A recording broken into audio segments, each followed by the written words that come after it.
Here we go. So how to spell Mical, right? M-I-C-A, right? M-I-C-A-L. That's correct. Okay, Mical. So probably we can start. Okay, good. Well, thank you for inviting me. Yeah, thank you. Thank you for coming. You are the first for this kind of experiment. So Mical. Yeah. Really welcome. Thank you very much for this thing. So I usually pronounce it Mical. Michael. Okay, great. Yeah. Michael. Yeah. Yeah. Man, that's a nice name. Michael. Michael Jackson. Yeah, exactly. It sounds the same. Yeah. That's right. Great. Yeah, we can look at the camera. Okay. At least we see. Otherwise, it's going to be on the side. Sure. So. And you pronounce your name Fei Gang? Yeah, Fei Gang. Fei Gang. Fei Gang. Yeah. Fei Gang is my first name. Last name is Fei again. So in Chinese it will be Fei Gang. So. Yeah. Right. It's kind of weird. You say the family name first. Always family name first. So my name in Chinese is not that good because like repeating Fei Gang. Easy to remember. It is, and easy to pronounce in French as well. So Fei Gang Fei, much better. So I always said I'm destined to be in Montreal. So Fei Gang Fei, because in French Fei Gang is perfect, same pronunciation in Chinese. Yeah, nice. So Fei Gang Fei. So yeah, let's begin, and we can start with ordering. Okay, great. Just let me know what you want to have questions on the menu. Okay, so here are the things that I like. Yeah. I like mushrooms. Yeah. I like spicy. Yeah. And I mostly prefer vegetarian. Okay. Mushrooms. I think there's mushrooms in the hot and sour soup. Yeah, that one that's not mushroom though. I guess that's earwood or something. The tree ear. Yeah, that's a kind of mushroom. Yeah. Okay, yeah. It's fungus, yeah. Yeah, it's fungus. Yeah, same. sure. Yeah. Yeah. And is there something else? Let me see. We have, what is that? We have the winter mushroom, like called winter mushroom, dry mushroom, but that's a shiitake. Oh, shiitake. Yeah, okay. But that's only very small part of ingredient of one dish, so it's not the whole thing. So maybe I will get a small hot and sour soup. Okay, that works. Okay. For that shiitake, we do have one dish called sweet spicy tofu. Oh. Yeah, that one. But it's a little bit better the fried tofu. Are you okay with that? Yeah. That sounds great. I'll get that. Yeah, that's no meat as well, so that's maybe perfect. Yeah. Sweet and sour tofu? Yeah. Great. So that one. Is that spicy also? Just a little bit. Just a little bit. So, sure. And also for two people eating together, so the first question maybe like you want to be shared or like individual ordering. So I'm happy to share. Okay, great. So we have the serving spoon, so we can put it in our. Yeah. Great. What about other thing? So now we have hot sour, sweet and sour tofu. What else you mentioned? Oh, I was noticing the string beans. Oh yeah, that one is called dry fried green beans. Yeah, that sounded good. Very popular. Little bit spicy, just a little bit, and that's perfect actually. Great. And this hour in the afternoon, late afternoon, I tend to eat less as well. Right. That's my personal. Good. Yeah. For the appetizer, do you want something? So I was thinking the soup maybe, or maybe instead. You have the hot sour soup. So maybe either the hot and sour soup or an appetizer. Probably I don't need both. How about the special one is noodle salad? That one has the Sure, and that one's traditional, right? Yeah, it's very, very unique. Yeah, great. I will take that instead of the soup. Okay, so that's good because I don't eat that much. Let me see. Do you want to try one more, like 3 plates or 2 plates? Whatever you suggest. If we try one more, then maybe you choose something. Okay.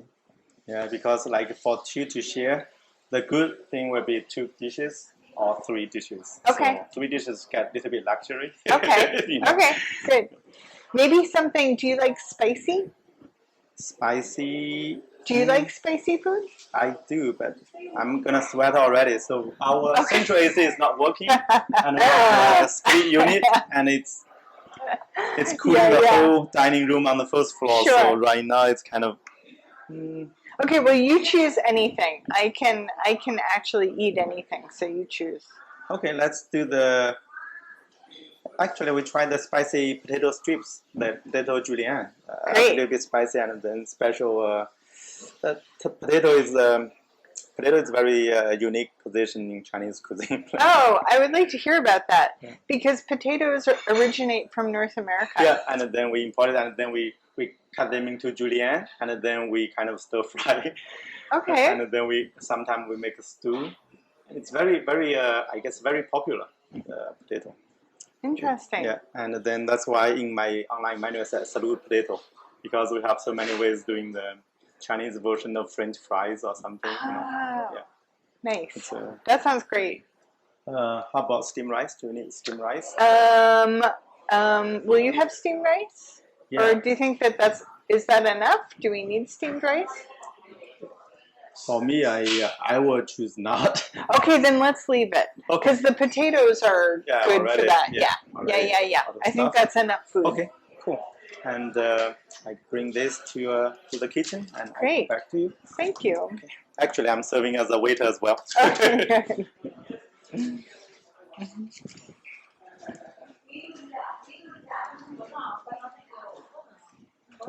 这个不要米饭，给我个 serving， 每个都给个 serving spoon。So actually have this notes to cover. Maybe we can to write down something we cover.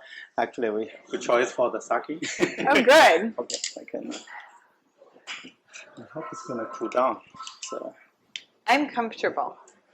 I don't know what's wrong with me. Well, you've been probably working on for a few hours, right? I cleaned up the second floor for that. Yeah, so that's why you'll cool down too. So maybe you can tell me how to do a cheers in Chinese. Chinese would be ganbei. Actually, it's can empty the glass. That literally means ganbei. Ganbei? Yeah. Yeah. Cheers. Thank you very much. Cheers.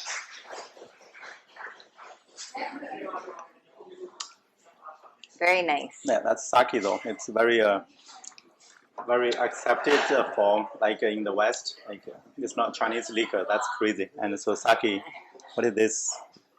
What is that? Japanese. It's Japanese. I think it's 10-20%. Oh, yeah. It's like whiskey. 15%. Yeah, 15. Whiskey is 40, right? This one 15%. Yeah, you're right. It's not. So yeah.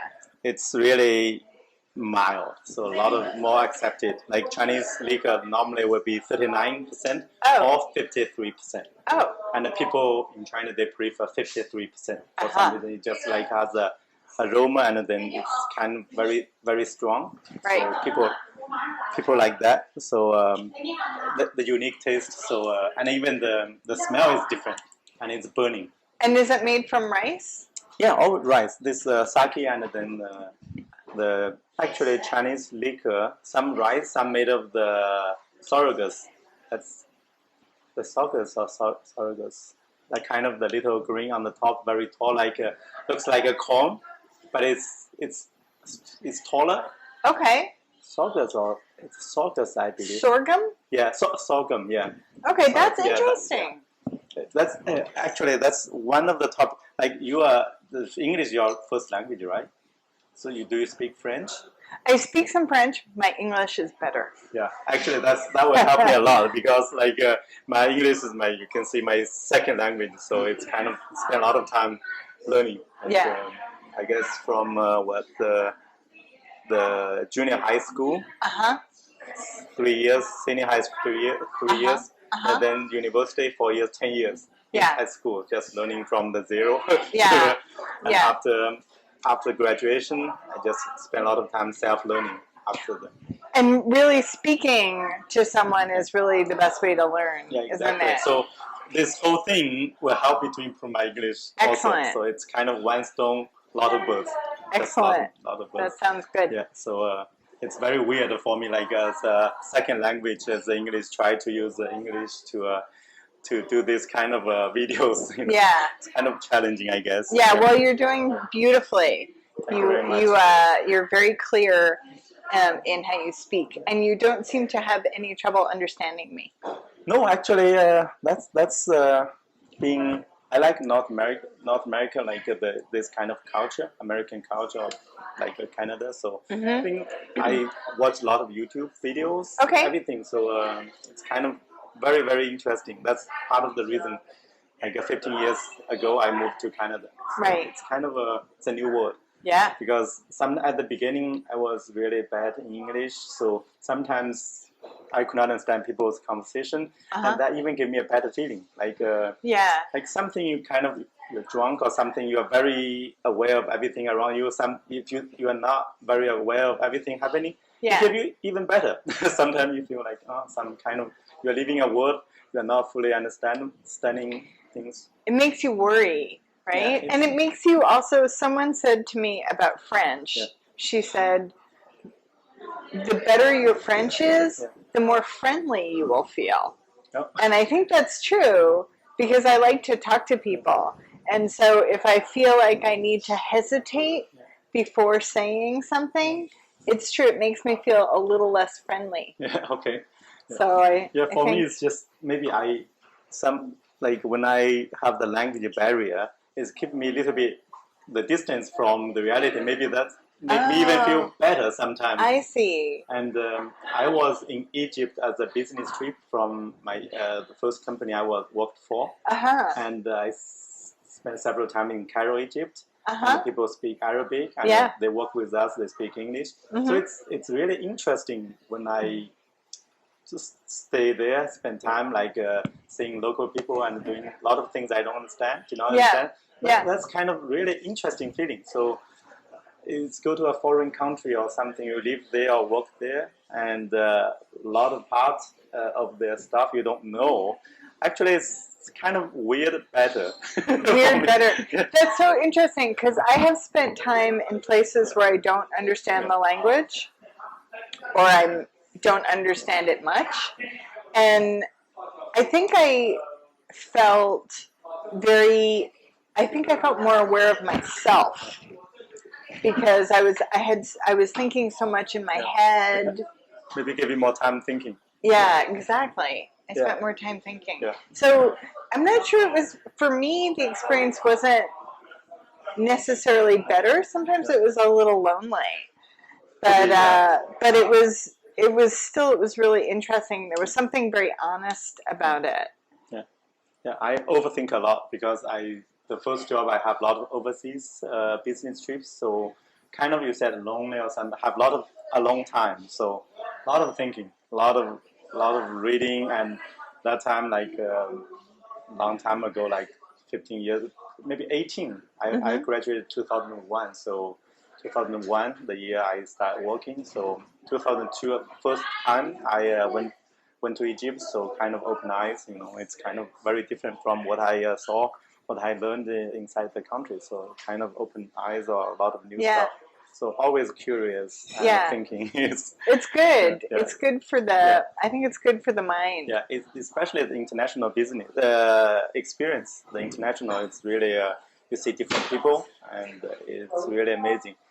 And also on the previous phone call, you mentioned you were born in New York. In the United States. New York, right? In New Jersey. New Jersey, which is close. Yeah. I watch a lot of basketball, the New Jersey Nets and the New York Knicks. Yeah, so that's right. Kind of for us, it's the same city. It looks like. Yeah, it's almost the same. What brought you here, or Montreal? So I moved here when I was a teenager with my mother. Okay. So that's what brought me here. Yeah. Okay, so it's not your intention that time, maybe? It wasn't my intention, but it worked out very well. And I have done a fair bit of traveling. I lived in Europe, and I lived in Calgary, and then I was also living in New York City. Maybe that's what you remember, is that I said I was living in Brooklyn for 20 years. And we came back. I brought my American husband with me about 2 years ago. Okay. Yeah. So you moved back in Montreal 2 years ago? Yeah. And then how many years you were away from Montreal? 20. Well, from Montreal, including because I went to Calgary. Okay. So 27. 27 years. Besides the maybe family connection here, what is the attraction here for Montreal as a city to you? Or? Sure. So I think there are a lot of attractions. There was my family, and I still have my sister in particular is here, and I have a number of old friends who I'm still friends with from high school, who are here, and that was important to me. And I like the French culture, and it was a really good opportunity for me to improve my French, and I feel like it's a more interesting culture in Montreal because there are these many more streams of information and language, and I like the city. I like that it has good public transportation. I like that it's good for bicycles and that it's good for walking. All of those things are very important to me. Also, actually, it's really good for finding mushrooms. There's a very strong culture here of people looking for mushrooms and finding mushrooms, and that's a big part of my life. So that was good too. Maybe we have a lot of green stuff here, the national parks everywhere. We have a lot of parks. The mountain is beautiful. That's crazy. But like you being exposed to Montreal, and then how much French do you speak? My French is now better than it was 2 years ago. My French has improved a lot. You can understand perfectly, or you can express So if I'm in a conversation with everybody is speaking French, you're fine. I understand 85 to 90%. Almost my level of English. Probably my level of English. Okay. Or your French. You speak faster in English than I speak in French. I speak very slowly in French. But as a English native language, how do you find learning French? Is that very difficult, or like a kind of piece of cake? Just pronunciation is kind of weird or something like. Right. So the things that are different in French from English that I have trouble with are some of the syntax is different, like the word order is different. But it's very close to Chinese, to be honest. Oh. It's close to Chinese, the French, more closer to Chinese than English. That's interesting. We put a word like one by order to describe them. I found that fascinating. To be honest, when I'm learning French too, but my French is like, if you have out of 10, I probably 0.5 my French. Oh. But I spend a lot of time learning the grammar, the pronunciation, that basic things.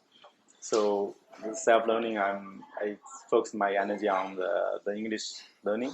Okay. But I find it's fascinating. It's kind of you describe like one word, and then you have new word. It's very, very interesting, like Chinese language. And you don't think English is like that? English have too many words. Like vocabulary is huge. It's like they are close, but it's totally different words. Yeah. That gave me a lot of trouble. Yeah. Because for me, like you have leopard, right? For example, leopard. In Chinese, we will see one character for leopard. And then you have different, like a snow leopard, we put one word there, and then you have something like the spots are different, stripes or some, like we just put a different word before the leopard word to describe them. So right. But you can, even you don't know the first 2 or 3 characters before the leopard, you know it's kind of leopard. But in English, you have cheetah. Yeah. And you have tiger. You have jaguar. You have all these things. Yeah, absolutely. We have 3 words for mountain lion. Yeah, it's exactly. It's the same animal. And the lynx. The lynx. Yeah. Lynx. Yeah. It's crazy. What is the bobcat? Yeah. All this kind of thing. Yeah. And it's amazing. Like, so for me, I need to spend a lot of time to memorize those words. Right. But sure. in Chinese, we always say like leopard, and then you put a different descriptive word in front of that. Even you don't know what it's like, but from the 2 words or 1 word before that, you know, it's a leopard, but they look something, they have their characteristics. Maybe they have like crazy stripes or like something. I understand. They're very fast for I hunting. understand. The cheetah, in Chinese, we call the 猎豹. ball is always leopard. Lier means hunting. So we know the fast. So we call lier ball hunting leopard. That's cheetah. That's funny. Yeah, exactly. But when I see cheetah, it's amazing, magnificent. Is they run super fast. But for us, like we don't need to learn other words. We know this lier ball. We know hunting. Fast. Yeah. Sometimes just Yeah. connection there. So Yeah. it's easier to understand and Sure. memorize. I understand. So the word order, I think, is a little bit difficult for me in French, and also the conjugations, Yeah, as I'm that's sure you crazy. know in Yeah, English, that's crazy. the conjugation is pretty easy to learn. Yeah. Like even if you don't learn it perfectly, it's pretty regular. So those are, I think, the main things. And then vocabulary is always a big thing. Obviously. The conjugation, French conjugation, is really unnecessary for me. It's crazy. It's really crazy. I still don't completely understand where to use certain verb tenses. Yeah. So I think what I've just decided is that I need to be more comfortable with the fact that I'm going to make mistakes. Because I think the people who are really good at learning languages are people who are comfortable making mistakes, right? Because otherwise I try and stop myself from talking because I'm too shy to make a mistake. And the important thing is to just practice. For me, I learned, I used to be very aware of the mistakes I make on the language. Then after some time, I just kind of, maybe that's the growing, when you grow, like probably I'm not that much caring about how do I look, how do I appear before people, all the mistakes that I learn in English. That's why I'm a little bit bold, even like the show like this, it's quite interesting. So it's good. And the Montreal, the city, a lot of times, when I find it's for a lot of Chinese immigrants, the people, they stay several years here, but when they get the footing in country inside Canada, some people they not a lot of them. Some of them they move away from Montreal to Toronto or American cities. Oh, to American cities. Yeah, that's interesting. because I work in IT as an IT engineer. So for the IT is I guess the salary is much better in US, especially in the California, the Silicon Valley. Okay. So but it's very expensive to live there. Very expensive to live. Yeah. But for the young people, when they have the experience with IT and then the good language skills, English communicating, it's no problem. So a lot of them, some of them moved away. For Montreal, they moved away 2 reasons. A lot of them they mentioned. I'm always curious about what people think about Montreal. Yeah. So 2 reasons, main reasons. One is the weather. The other one is the French language. Because for Chinese immigrants like myself, it's very difficult to learn a 3rd language. Sure. We spend a lot of time to improve English because first of all we have to feed the family to find a job. Yeah. So in the IT field, you have to be able to learn English. So very typical, a lot of Chinese immigrant families, the husband are gonna find a job first, IT. Hopefully, if they are lucky to have experience in IT field. So it's on the experience side, it's easy, but for the language part, basic English, you can find a job in IT. Sure. So for me, I guess I like the weather. I found the weather too warm for me in the US, and I missed the winter. It was too hot, especially in the summer. It's so hot. It's always, I traveled I was in London, Rio de Janeiro, and then Hong Kong, Turkey. I find that the Montreal summer is the best in the world. Almost no other city, they have the weather like Montreal. You have 20, up 20. Yeah. And dry. Yeah. And it's breezy and it's amazing. Sometimes I find it humid, but I think Hong Kong is very humid by comparison. And I love in the summer how late it stays light very Stays like late. October I love or that. November. Yeah. But I love the winter too. I actually really, really enjoyed winter this past year. I love how quiet it is, and I love the muted colors, and it's nice. Yeah, for me, that's why I'm very different from a lot of folks, even my friends. I always think a lot of times I think different from them. Even my French is really bad, but I really like Montreal. So French is not my concern. Also, the weather is not my concern. Yeah. I think the weather is perfect. Like you like it as well. The winter, like when I don't skate. I tried a little bit on the skiing, but at least you have options. You have summer so green, everything. You have the free soccer fields, and you have national parks. And in the winter, you have a lot of rinks, free rinks. The skating and the skiing is beautiful. So that's why I think the weather is the plus side on the whole thing is on the it's a plus side for me. So that's why I don't have too much complaint about Montreal. No, so, I know a lot of people move to, I think maybe British Columbia too, and British Columbia is beautiful, but I don't love the rain. Yeah, exactly. It's kind of, and it's very far. All my people are here, so I think it's a little too far for me. So, but it is beautiful. It is. So that's why even I don't speak much French, but I spend all my time in Canada here. You'll pick up more and more and more French. The nice thing about Montreal is that you're always learning, either French or English or both. You're always learning. And people are so friendly and kind about it. Like, they don't expect you to speak perfectly. They accommodate you. Here is it's a lot of people friendly. Speak a lot of like halfway languages, you know. People are So I really appreciate that.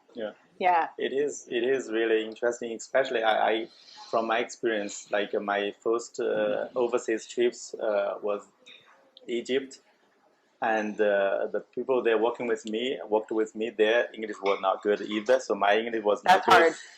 But I felt very comfortable there because everybody was kind of, the English their second language, my second language as well. So we will try to communicate so very slowly, and I was very confident, to be honest, with my English that time. So pretty awesome experience. Like both sides, they all but as long as we get ideas exchanged, we understand each other. It's perfect. So there's something to that. I think that people are more friendly if everyone needs to make a little effort. Exactly, meet each other in the middle. Yeah, exactly. So I think that's right. But then my the confidence was really crushed. My English skills is like when I was I guess 2003, my first trip to UK. That was because that's a perfect example, because in the UK, also in some places in the US, they expect you to understand, and if you're not like that, they can be mean. The one reason I spent a lot of time learning English because the frustration I got in UK. I was, as I said, on a business trip. There was a project. I was going there to take over a project. So they had a cell phone. The cell phone number is probably the guy before me had the same cell phone number. So I got there. So they gave me the phone number, this phone.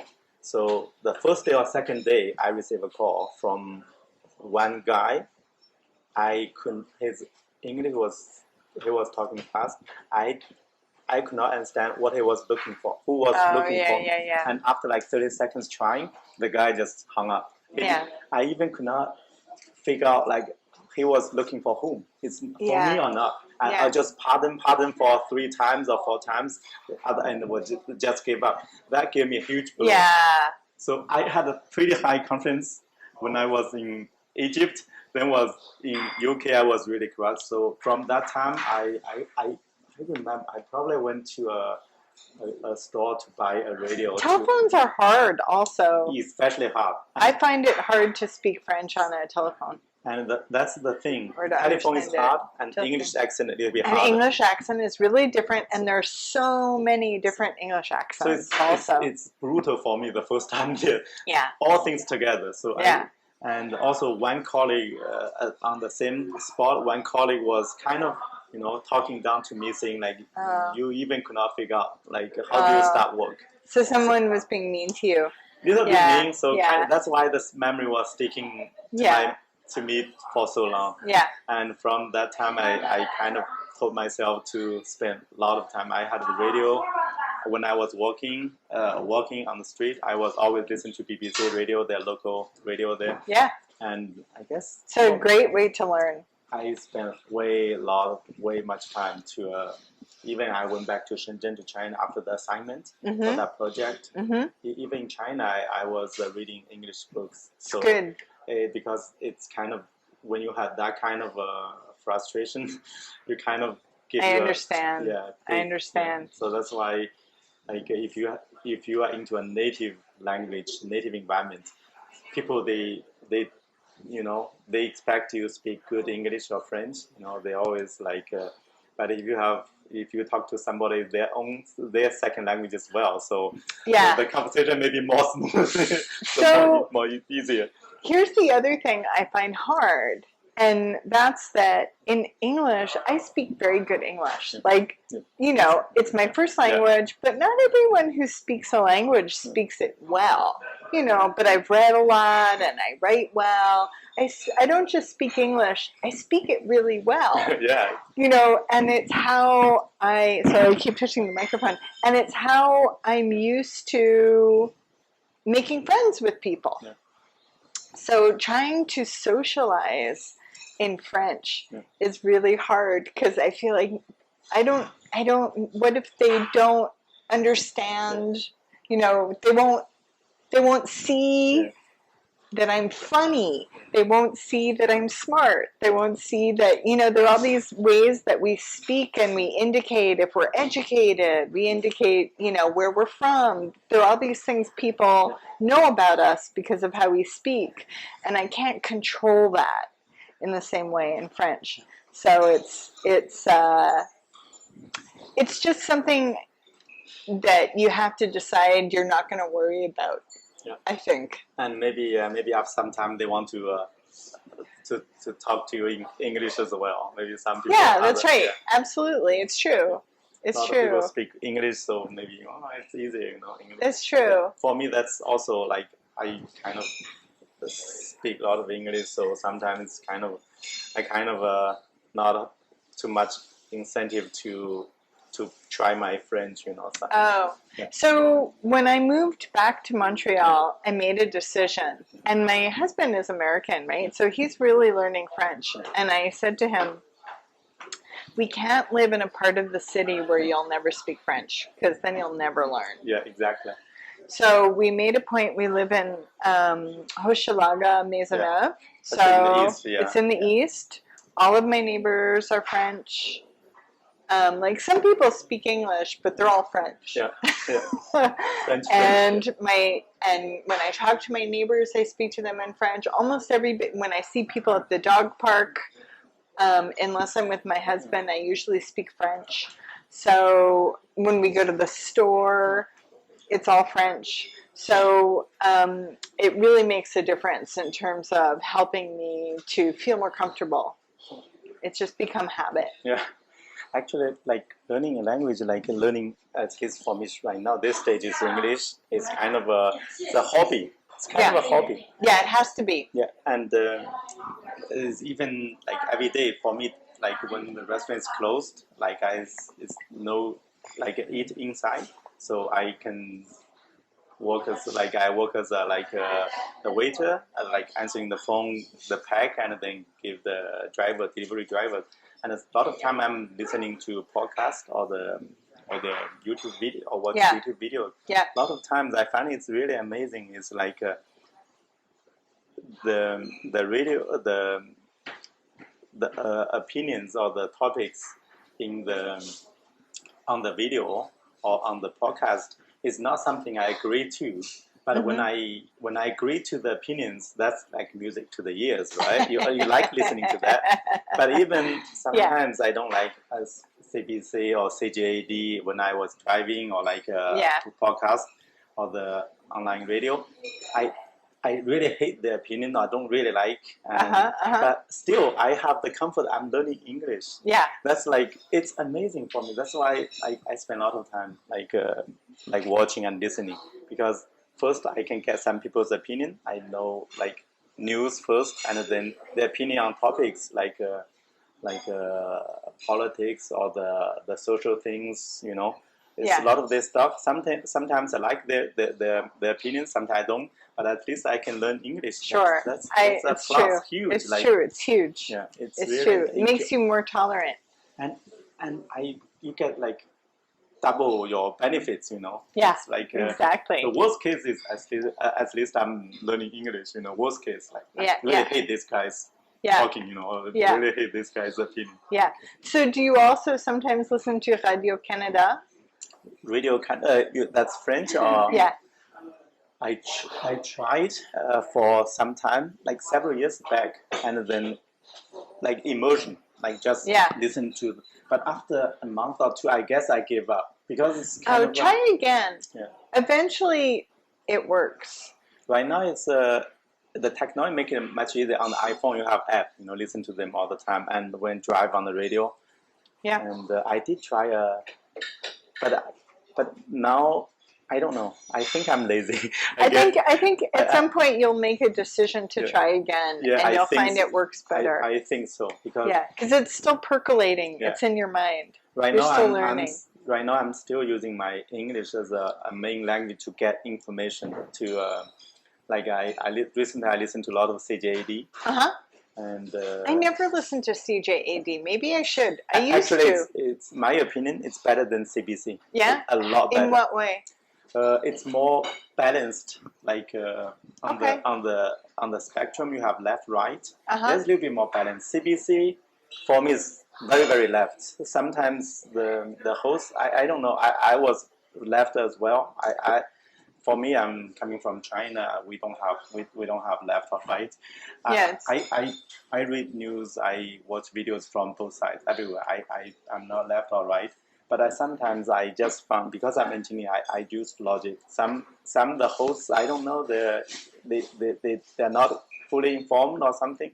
The way they talk, the opinion they want to project, it's kind of really making there's no logic there sometimes. Well, that's interesting because I'm very left myself, but I remember CBC used to be better. And I think that I feel that sometimes that they're not very well informed, and I find that frustrating. So maybe I should try listening to CJAD. I think they used to have better music too. Because CJAD, they belong to Bell Media, too, right? No, CJAD, no. It's called Virgin 95.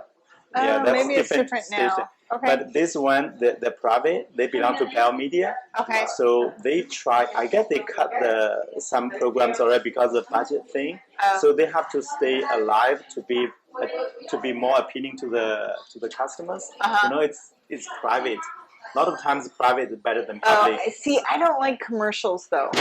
So that's why. The thing. That won't work for me. Like 15 years ago, I was listening to both. And then I switched to CBC all the time. I was listening. I had no tolerance for commercials. That's the thing. They have to rely on the commercials. Yeah. But the problem is the CBC is they use the public money to project their ideas and really not mature, or at least it's very, very biased. Or some people. That's the thing I find the problem. You use the public money to push the ideas. Maybe that's. I will disagree with you there. I think because the BBC also is like that, and the BBC has excellent news. CBC was better when it had more funding. It used to have a lot more funding, and it was much, much better. The news was it was just there was more information. It was so much more information, and like in the US, the private media is terrible. I don't know. So maybe I don't like it. Yeah, maybe I'm. But I also I don't watch TV. I don't like TV. It's really weird for me. You know, I learned English through CBC. Actually, I learned a lot of English from CBC. That's a great way to learn. But after that, when I my English became better, and then I got more information. sometimes I don't know, something wrong, maybe something wrong with me. So I start hating them on this. I just started like they're losing me. Yeah, they got their funding cut, and the people, I think they don't have as much support, and so they. It sounds to me like they're cutting. They cut corners. I did get a lot of information from them. At the beginning, they have cry on the highway, they have residential school. Yeah. These are all the good things I learned from them. So at least opened my eyes to what happened in the history in Canada on this very, what I think is peaceful, great, beautiful. Yeah. So there's a lot, this dark side every country has. So that opened my eyes. Yeah, it's important to know. Yeah, exactly. So that's I appreciate that. And then, but a lot of other stuff, you know, it's maybe I rebelled, you know. Maybe. Yeah, you know, it's kind of I'm I was trained like an IT professional background, so logic is a very big part of my thinking. So sure, I always say like IPO, the input, process, output. I always use this methodology to say, I have to make sure like I have the input. The input is like information I receive. Then I use my brain to process, and then I have the output. Right. That's always. But if I get the wrong information as the input, there you go. That's the problem. So I always question. You need really complicated, and the world is complicated, so you need complicated information. Yeah, exactly. So I look everywhere. You know, I like. I don't know, maybe for the purpose of learning English, I read a lot of news everywhere, videos, YouTube videos, everywhere. So I not only read the left, I always read the right. I need to make sure like something making sense, something not making sense, something just like they just want you to believe things. You know, I read everywhere. That's maybe the benefit of being from outsider. I'm outsider, totally outsider. So it is, but that make me rebellious sometimes, not like very like CBC tells you this way, I would believe. I won't. So I will check like the thing they report, opinion on their thing. I will research like from different channels, different Americans. And they're not always left. There are some shows on there that are definitely not. So it looks like they brought us our food. Okay, great. Can I go wash my hands? Where's there a place? On the second floor. I don't want to interrupt. Maybe there's just. Maybe I show you. Okay.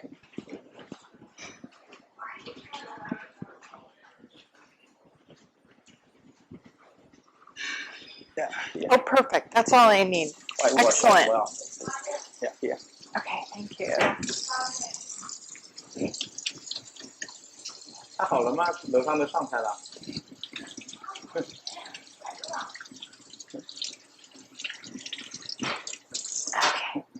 Thank you.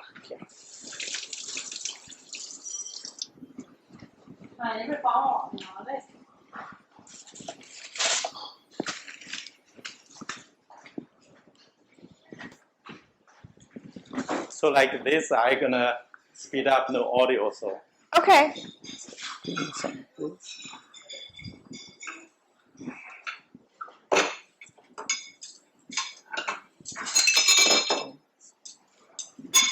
is for you. Beautiful. Thank you.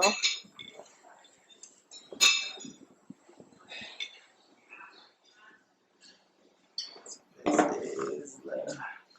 Oh. Let's put it all together here. Sure. Lovely. So that's the tofu, string beans, and potatoes. Excellent. This one, we need to use this one to make it mix completely. Okay. So tell me,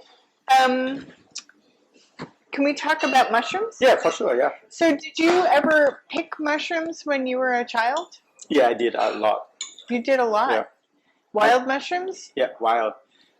And who taught you how to do that?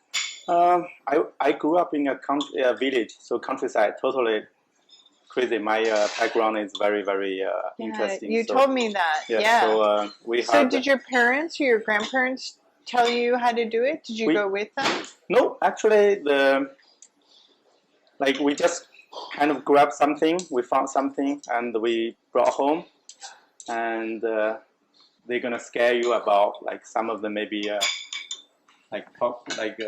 some of them can be poisonous. Yeah. So did someone look through them for you to make sure you were eating something okay? I don't think that's a big concern for the parents. Really? Yeah. Because they were hungry? Is that why? No, because the life was too hard for them. So the life too hard, so they. Wow, really? So to be honest, the first memory when I started have memory, I drank Chinese liquor already. Wow. So it's just wild. It's kind of when they have tough life. As long as you're alive, it's fine. As long as you're alive, it's called success. Wow. So did you know what was delicious and what wasn't delicious? Just look at maybe the wall is thick, maybe better. It's too colorful, maybe be careful. If it's two colors, be careful. Yeah, it looks like suspicious. You know? Okay. They look suspicious. Okay. And something like the wood ear. Yeah. Do you think of that as a mushroom also, like because it's a fungus, or you think of that as separate? We probably think it's mushroom as well, especially after raining. It's wet and then it's very delicious. We eat that sometimes. We think it's superior than the regular mushroom. Sure. Yeah. And do you also do you go and you find that? Do you pick that yourself? Yes, especially when I was 7, 5, or 6. Those are easy to find. Yeah, you had nothing to do. Sometimes you just kind of whatever you grab, you know. Yeah. So it's gonna be just a little bit fun. That's the only fun we had maybe. Yeah. So nice. So you have a positive association with the mushrooms. Bon appetit. Oh. What do you say? What do we say? I don't know. Well, in Montreal, I guess everyone says bon appetit. Yeah, but in Chinese, I don't know. I don't know. Yeah, Chinese. We don't. Maybe nothing. In English, we don't really say anything either. Just like the Chinese cuisine has a big culture of like grab food for you or something. Oh, yeah. That's really annoying. That's a tradition. Let me see. There's one still going. That's going strong. It is. Yeah.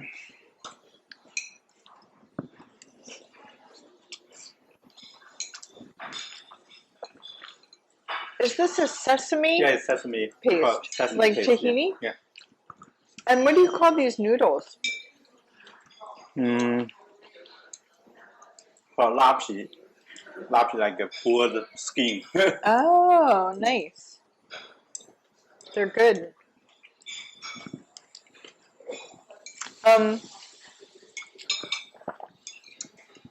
And so also there are medicinal mushrooms, right? I mean, some mushrooms are considered like, I think tree ear and shiitake are both considered good for your health. I think so, yeah.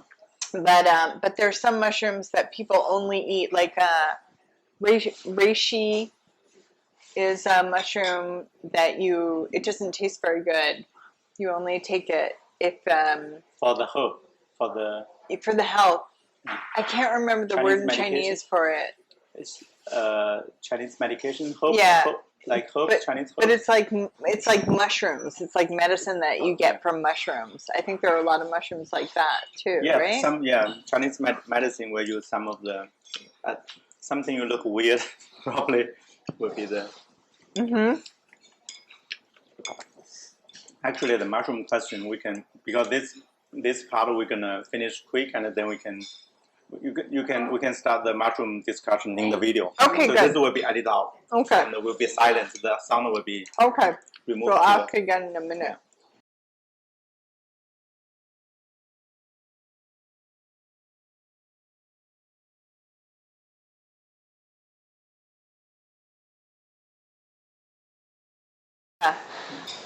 Yeah, I am very interested in art and literature. So I think that's where I was really trained.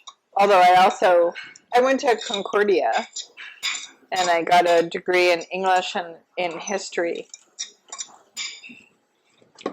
So I found that really helpful. And with some philosophy also. political philosophy. So yeah, I think about those things all the time. Yeah. A good education is so helpful. But yeah, a lot of what I think about are books. I think about stories all the time. Hmm? I think about stories, books that I read, Yeah. or movies, I suppose.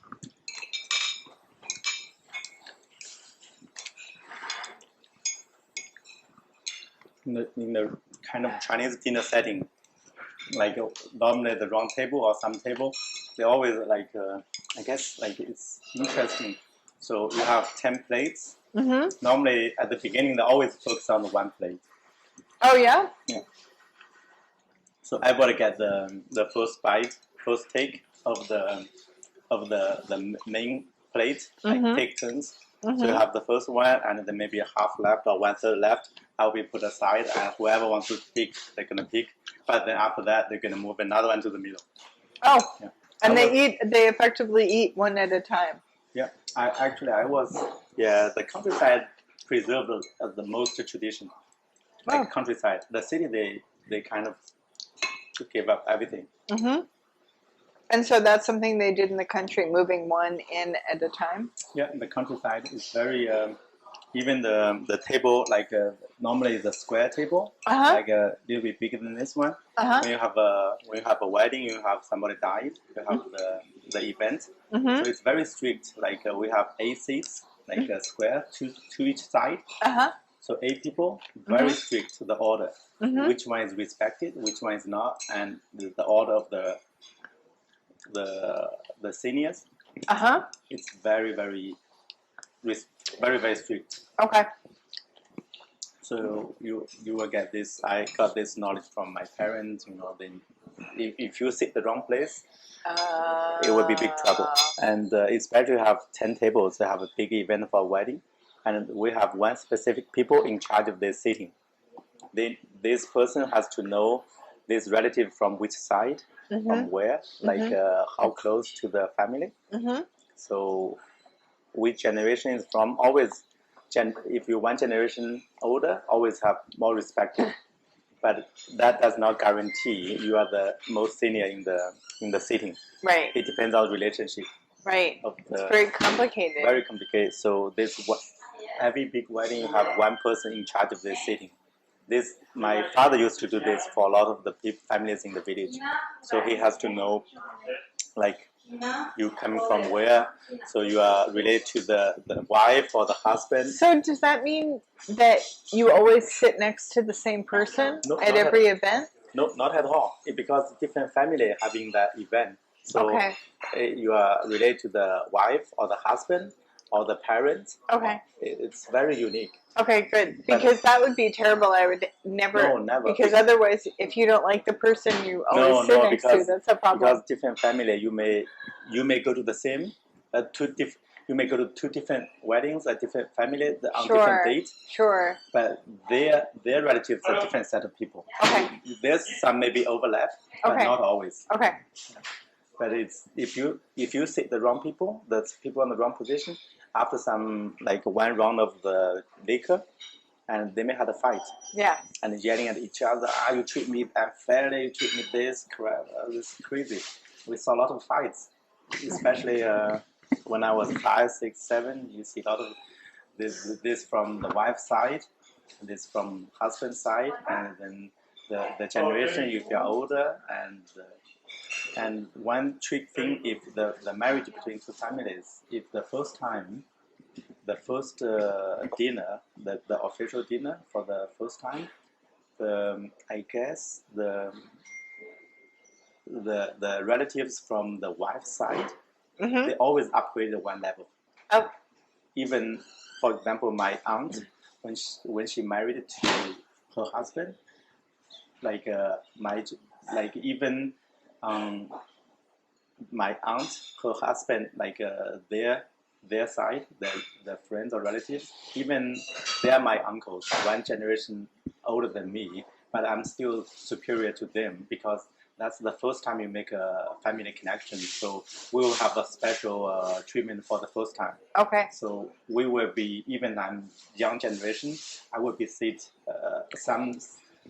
I will be sitting in important position. Sure. But that's only one time offer. Wow. So next time I visit, I lose that thing. But even that first visit, and I'm like even one generation older than me, I probably say a little bit more important than him. But if 2 generations, you cannot overcome that. Okay. If it's grandpa generation, if you see a grandpa there, you always say, like, oh, this grandpa. It sounds very complicated. It is. It's very, very. Yeah. You from the mother side, you from father side, they treat differently. And do you miss that, or is it a relief that you don't have to think about it? It depends how much you pay attention to it. Sometimes. Yeah. What about you? For me, actually, I don't care because I don't spend too much time on Chinese New Year, the Chinese festivals. Oh yeah. I keep the tradition in my heart. I don't do the formal thing. For me, maybe that's a bad thing. But the tradition sometimes is too much. But absolutely, yeah, I agree. We all come from different traditions, right? So my family is Jewish, and there are things about that are very important to me, and there are many things about that aren't important at all. And so I just have to choose what I want to keep, and I'm very happy to leave some of it behind. Some children are not too healthy because... No, that's right. Even like when I was 7, like all this formal wedding dinner, they think all the women, they cannot go to the table. Yeah. All the women and the kids. So we all like, even your grandpa, grandma, you cannot go to the table. We can only eat the leftovers. Yeah, so you have 10 tables, and it's amazing. The same dish they cook 10 times. It's huge. You have to hire a professional cook. That guy is in charge of the whole thing. You have 10 things like this, and you have 10 different, so probably 100 plates totally, like for that event. So like the best time for us is like when you have 10 for each table, right? When you have, for example, this round, you finish 2/3 and 1/3 of that, and this maybe 2/3. And when they say, like some of them almost finished, so they're gonna remove the plate back to the kitchen. So the kids, they can eat that leftovers. That's always the best And the time. women. And the women, they're gonna behind the kids. The kids are gonna see these leftovers. It's amazing. Women, they don't have to eat after, but they take care of the kids. Yeah, they take care of the kids. That's but right. The kids will be so amazed, so happy, because if you see, like sometimes they have 1 plate of egg, they have cut in quarters, I guess, with shell, and that's like marinated or like the salted the egg, special one. When you have 2 or 3 quarters left there untouched, you are so amazed, like so happy. Like we have plates like half or even like 1/4, a quarter of something left. So I'm sure you don't do that with your child. Not at all. It's no, like of course not. Even that time, the city they don't care. When we went to the city, like we visit like. Do you tell your daughter those stories? I bet you do. You should hear what it was like for me. Yeah. That sort of thing. It is because that's hard time also. Like it is hard time. Like throughout the whole year, you may have only 1 or 2 days with a real meal. All the time is only steamed rice. In one video, I said I used to eat steamed rice day night without anything, without any even salty things. Yeah, it must make it hard to think. Yeah, it is, but we got used to it. That's our life. Yeah. Pretty happy too. Pretty happy, and I never had any toy in my whole life. Yeah. Never. Any single toy. Well, toys don't make you happy, but good food makes you happy. Yeah. For me, I think. But it's different. That part of China, that time, like I was born in people were hungry. People really were hungry. Crazy time. So it is. That's why, like when, for example, I told you when I had the first memory, I was drinking Chinese liquor. Nobody cared. The parents, they did not care. They just like, as long as you're breathing, it's fine. When you have problem breathing, they're scared. But all this time, you just play in the field, play everywhere you find a mushroom, colorful mushroom, you don't eat it. They tell you, scare you. That thing is poisonous, some poisonous. So that thing, So they had a very tough life already. So they just, as long as you are fine, it's fine. So Right. they are very tough. Wow. So smoking, we did not smoke. Some parents very strict. Like some people they stole 1 or 2 cigarettes. We always have the tobacco thing, like the leaves. They do not have money to buy it. They have that thin leaves. Cigarette. The Yeah. cigarette, or they wrap with the paper. And they use our like a textbook to roll cigarettes. seriously. We had only 2 textbooks every semester. Like when you get done with it, and I guess parents pretty happy. The father, if they smoke, they're pretty happy. That's so funny. But they could not find paper. They had Yeah, nothing. yeah. So it is very, very. Oh, try this one. Is this the next one? Yeah. Okay. It's hard not to have paper. I would miss not having paper.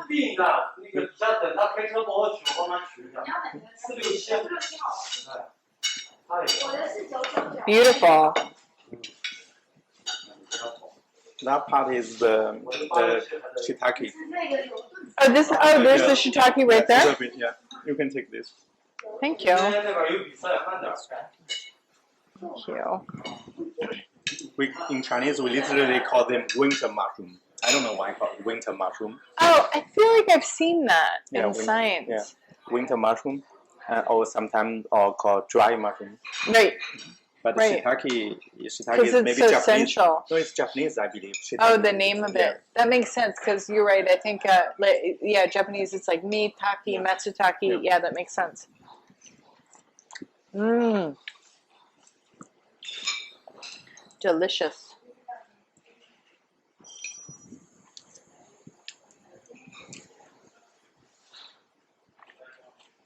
And you probably didn't eat very much meat growing up. Very, very. That would be the Happy Chinese New Year, I guess. That's the almost only time. Right. And also, other time would be somebody's wedding or somebody died. And then you can, the leftover thing. Did you have a garden? I don't think so. In countryside, it's all the any field like surrounding the pool house, and you will plant some vegetables for in the summer you have greens. Okay, so you would have a garden just in the summer for the greens. So mostly you probably ate rice, Only rice, and then sometimes greens. some pai cai or some kind of that vegetables. This is really good. This is delicious. I love this. It is popular. I love it. I've never had this before. You said this is the hot and sour tofu? Tofu, yeah.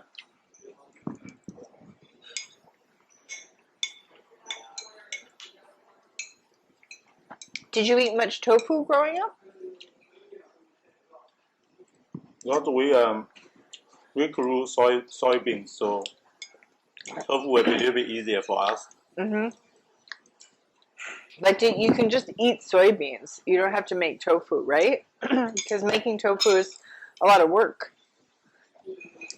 Actually, I knew how to make it too at home. Oh. I knew a lot of stuff. We did a lot of stuff by ourselves. So that's the benefit from living countryside. We have to do everything by ourselves. We did tofu as well, but that's only before, like a week or 2 weeks before the Chinese New Year. So make a batch. Most of the time, the parents did not have any time for this crap. They did not have this. Anything not essential, they cut it. There's no discussion. There's not even talk about it. So there's no need. So the kids did all that work. Not even. Kids have to do the farm work as well. Right. So we are part of the labor. Right. But only only the winter, the New Year, they prepare a batch of the tofu and the meat that time as well. Either the village, a whole village, you have 2 or 3. They're gonna butcher a pig. Only one time, because this year maybe these 2 families have a pig to be killed, and so they share. You have 20 kilos, another family has 20 kilos, Right. and you have several families doing this. Next year could be other families' turn. And everyone takes a turn. Yeah. Uh-huh. Because either Did you have a pig? Yeah, we always have. Yeah, because Did the pig have a name? Nope, that's not. Nothing has a name because it's when you have life. Nothing is for fun. It's for use. Yeah. Yeah, it's every family has 1 or 2 dogs, and they're guard dogs. They're not pets, and especially when I was walking from in front of one house to another, all the dogs are chasing you. They bite you. Seriously. I believe you. Yeah, it's we had a lot of tricks to fight with the dogs. They're tough dogs. Yeah. I was beaten several times. The blood just coming off my cuff. Yeah. It's sometimes that's why sometimes maybe your dad was playing mahjong at some house. So lunchtime my mom asked me to ask your dad to come back for lunch. So sometimes I was really reluctant because you have to go through the dog thing. You got past the dogs. Yeah. And the worst thing is one dog was chasing you, all the dogs join. Yeah. And you have 5 dogs after you. And you have to suddenly make a move to squat down, and they scared away, and then you run again. You make a lot of these kind of sudden stops to scare them. So that's why you have to. Sometimes you bring your own dog will help you. So that your own dog will deal with other dogs. Sure, of course they would. Yeah, they know each other. Sometimes they communicate. Yeah, they tell them. They tell them sometimes they even fight for you, so you can buy time. Yeah, that's so funny. That's so interesting. My dog would do that. My dog would protect me for sure. Because that time I have a big dog. Yeah, at least that time there's no pet dogs. Right. In the city maybe, but not at the countryside. Right. The countryside always got dogs. And what did the dogs eat? They eat everything, like the leftover, the rice, everything. They ate rice. Yeah, everything they get on. Yeah. So it's people hard life, and I don't think it's too easy for them either. Yeah. Do you think I could have a little more water? I get some more water. Thank you.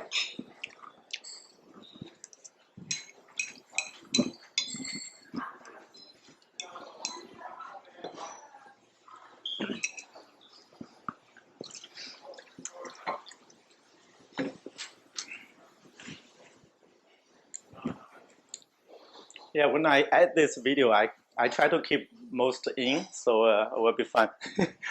Will be in. I don't mind if you keep me eating. We'll see. That's okay with me. We'll see. Yeah. Should be good.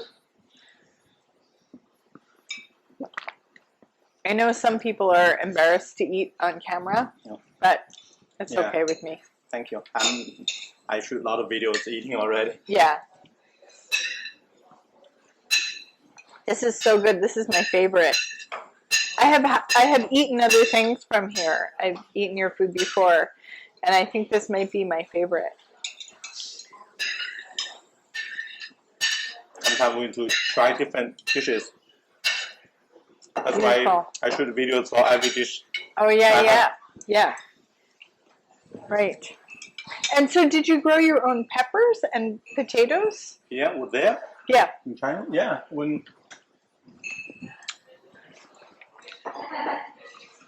the potato, no.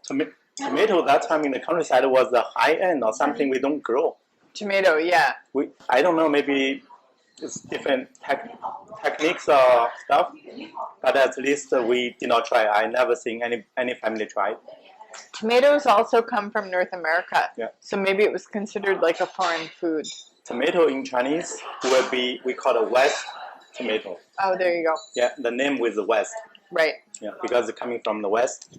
And tomato we grow some tomato when it's huge and red. And the kids used to steal others' tomato. Oh yeah, because they were so good. Yeah, so good. You eat raw, you eat them fresh. Yeah. What about peppers? Pepper we grow some, but only the very short period of time in the summer. Mm-hmm. Right, because they need high heat. Yeah, high heat during the summer.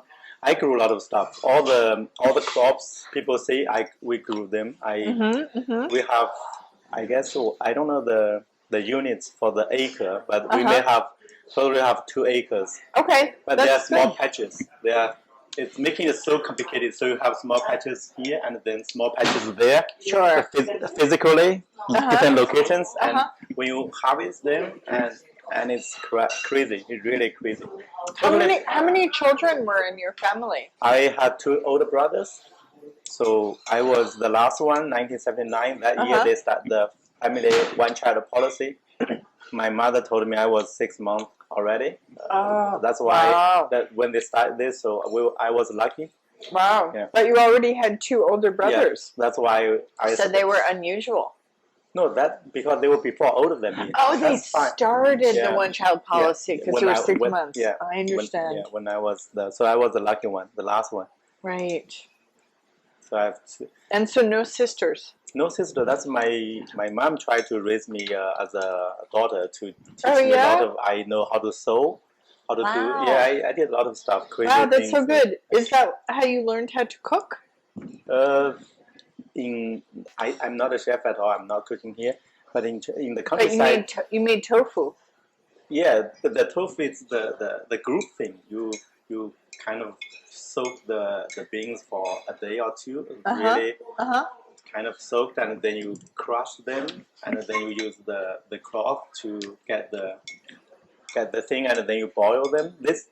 We all know this. Everybody knew. Not just girls. Yeah, everybody knew this. Right. And the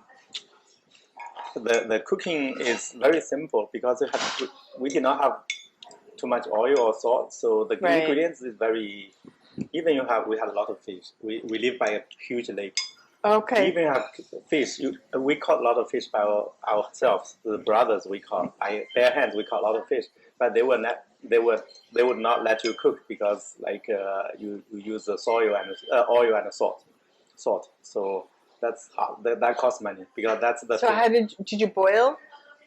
We just have them. Sometimes we just did not eat them. Ate them raw? No, we did not eat them sometimes. That's why we had chickens. We sell the chicken eggs to the family. The parents, they had that little money to buy either salt, oil, or some kind of the things you don't grow. So that thing is kind of expensive.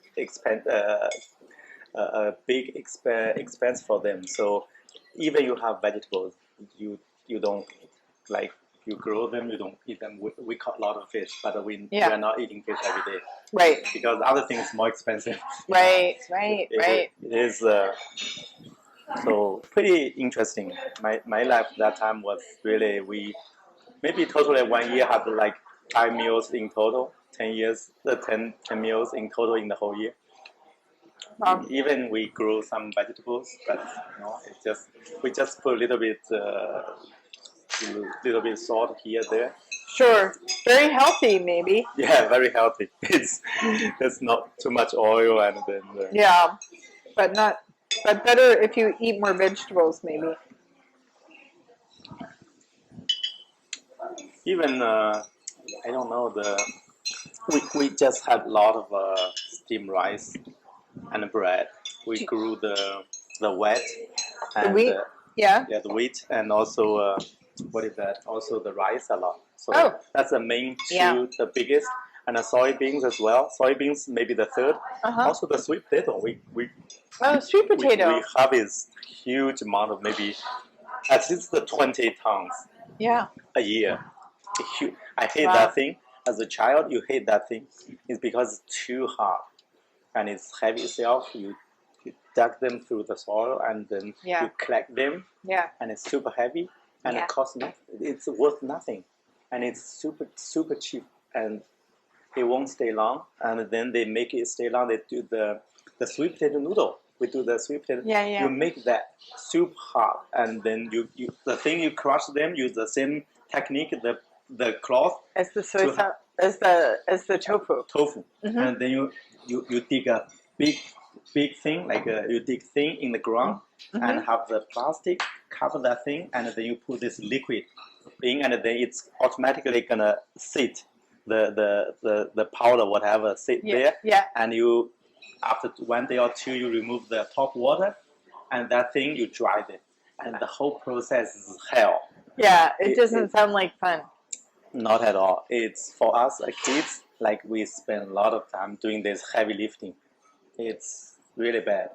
That's the Okay, what about cabbage?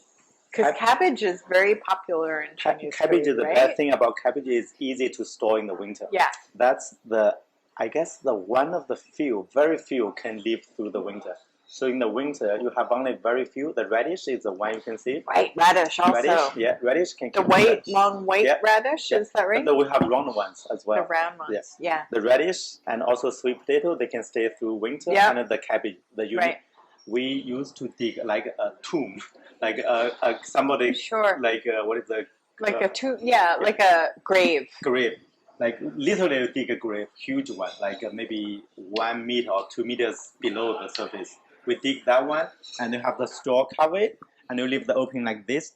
Only kids can climb in the winter. So we 3 brothers, we take turns. Today is your turn to go inside. The oxygen is low too. And sometimes we try to have the little candle or little anything with the fire. We test that theory when we were kids to think, Oxygen. No oxygen, or the light cannot stay on. And in the winter, and super cold, -10, and we have the coat, and you have to remove the coat. You wear maybe 1 or 2 layers, and then to climb get inside, and you have a basket, and then somebody with a string rope to pull it. Wow. And so that's the thing we make that to store the radish, and then the cabbage, and then sweet potato. And do you like sweet potato? Do you like those foods now? Yeah, I like everything. Interesting. I did not. A lot of people saying when you did not have enough meat, like you crave for meat, like when you were a child. But even when I had a chance, I did not like meat that much either. But I'm okay with it. When I find like if it cooked really well, I really like it. Even the fish, I ate some fish when it's a freshwater fish. It's amazing. We caught a lot of them. I think that makes more sense because people usually like the food that they grew up with. But for me, I just accept everything. I eat like Chinese food. I like steak. I like French fries, everything, pudding, everything. Yeah. I'm very, very adapting. You like cheese? Cheese a lot. I like cheese a lot. Oh. Actually, that's why I always say I adapt a lot. I'm from a countryside to a big city, I adapt. Even foreign countries like United States or Canada is so foreign for us. But I adapt really well. It's my nature. I like, and because you're curious, I think that's why. Me too. I like to try new food. I like to see new places. Exactly. For me, it's a pleasure. Any food. Only food I did not like. Maybe I'm gonna offend some people. I won't say some food this smells. So some that's cuisines, interesting. That's really interesting. So I just read this article about. It was someplace they have a museum of disgusting food. I'm trying to remember where. Maybe in Amsterdam or something. There's a museum of disgusting food, and they had to choose what's disgusting. And the whole idea was to make people aware that everybody eats things differently. It's not really to show disgusting things. And so they were talking about how in different cultures, people don't like different things. Like here, people are very sensitive to texture, right? They don't like anything. They like things to be crispy. They like things to be dry. And the French really like sauces. So they were talking about what do people not like in different cultures. So that's interesting. You say you don't like certain smells. So can you give me an example? My first job was a pretty nice one, and I had a chance on business trips to a lot of countries, different part of the world. So that's why I enjoyed a lot.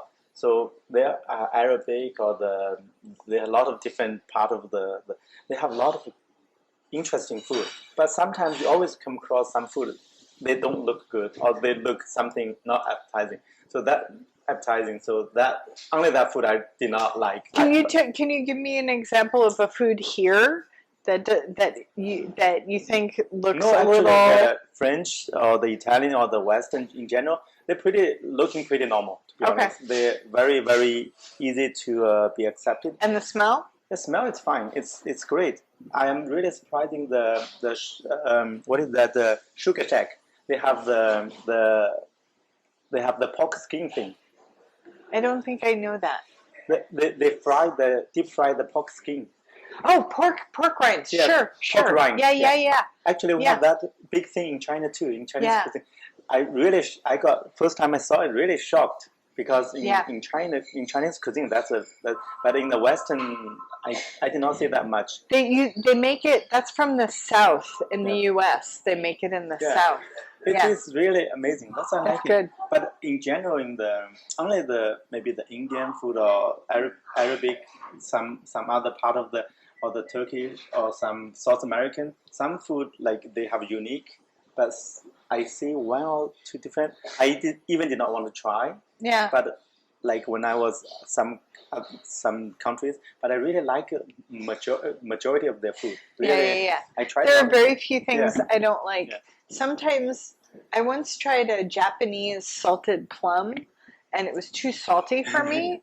But I think that maybe that I don't know. Maybe if I tried a different salty plum or I expected it, then it would be different. I guess we're lucky. We live in a lucky time. It's kind of more international. You have absolutely. You have a lot of chance to see a lot of different cuisines. Do you like sweet things? Because you didn't grow up with like chocolate or ice cream or anything like that. After that, I'm big fan of sweet things. Big fan. That's I never drink tea. I never like tea. Okay. I never like coffee. But then somehow I try Tim Hortons because they're sweet. I always double. If the coffee without the cream or milk or the sugar, I cannot drink at all. It's too bitter. It's for me. It's kind of disgusting. It's crazy. Very bitter. Yeah, exactly. Why people pay money to? I like it because that's the thing. Different. For me, I have a little philosophy. Is like, why do you pay to buy something give you the bitterness? We want the sweet things. But I think that a lot of cultures have like a food or something that is bitter. We have the bitter lemon. There you go. But I never tried it. I tried it once. Then I have it's jokingly say, I never pay for things for that. Yeah. I pay for things for sweets. So that's so funny. Yeah. But the coffee thing, because I've been outside China for a long time, so I try to adapt. I drink a lot of coffee. But the most caffeine, and it gives me a lot of dizziness. Oh, yeah. Even today, if I go to the good coffee in Starbucks, I have dizziness. Yeah. If Tim Hortons, fine. Yeah, because it's not that much. Tell. Yeah, not that much yeah. caffeine. Which one should we try next? Maybe this. That one? So, have you ever had Vietnamese coffee? Yes, actually, I like that. Because sometimes it's very sweet. That one is one of my favorites. Yeah. They have the two layers, the filter, and then I guess and they have the sweetened condensed milk. They have 3 colors. That's my favorite. Yeah. I cannot have enough of them, but I just be careful about the calories. Right. But other than that, it's 3 colors. Also, they're special coffee. There's a kind that I only had this once in a Vietnamese restaurant in Calgary. I don't think I've ever had it anyplace else. It was coffee tea. So it was a mix of coffee, tea, and the sweetened condensed milk. And it was so strange, and it was delicious. Delicious. Yeah. So for me, I like sweet stuff. But the one coffee is very special. It's the Hong Kong coffee, Hong Kong tea, Hong Kong style tea. That's amazing. I guess it's from the British red tea. Oh, I wonder if that's what I had. Maybe it wasn't Vietnamese. That's what I was thinking of. You feel a little bit bitter, but you have they put the sugar as well. It's really amazing. Yeah. You have Hong Kong style restaurant. They always serve that. It's a simple glass. It's sometimes even a plastic cup. And they give you that, and it's red tea. I believe that's red tea. Okay. And then because Hong Kong got influence from UK, British, so that's a Hong Kong style tea. It's milk tea. It's very, very good, very special. Nice. I spent 5 months as a work in Hong Kong. In Hong Kong, I always wanted to go to Hong Kong. I have never been. Yeah, Hong Kong is a really interesting place. Yeah.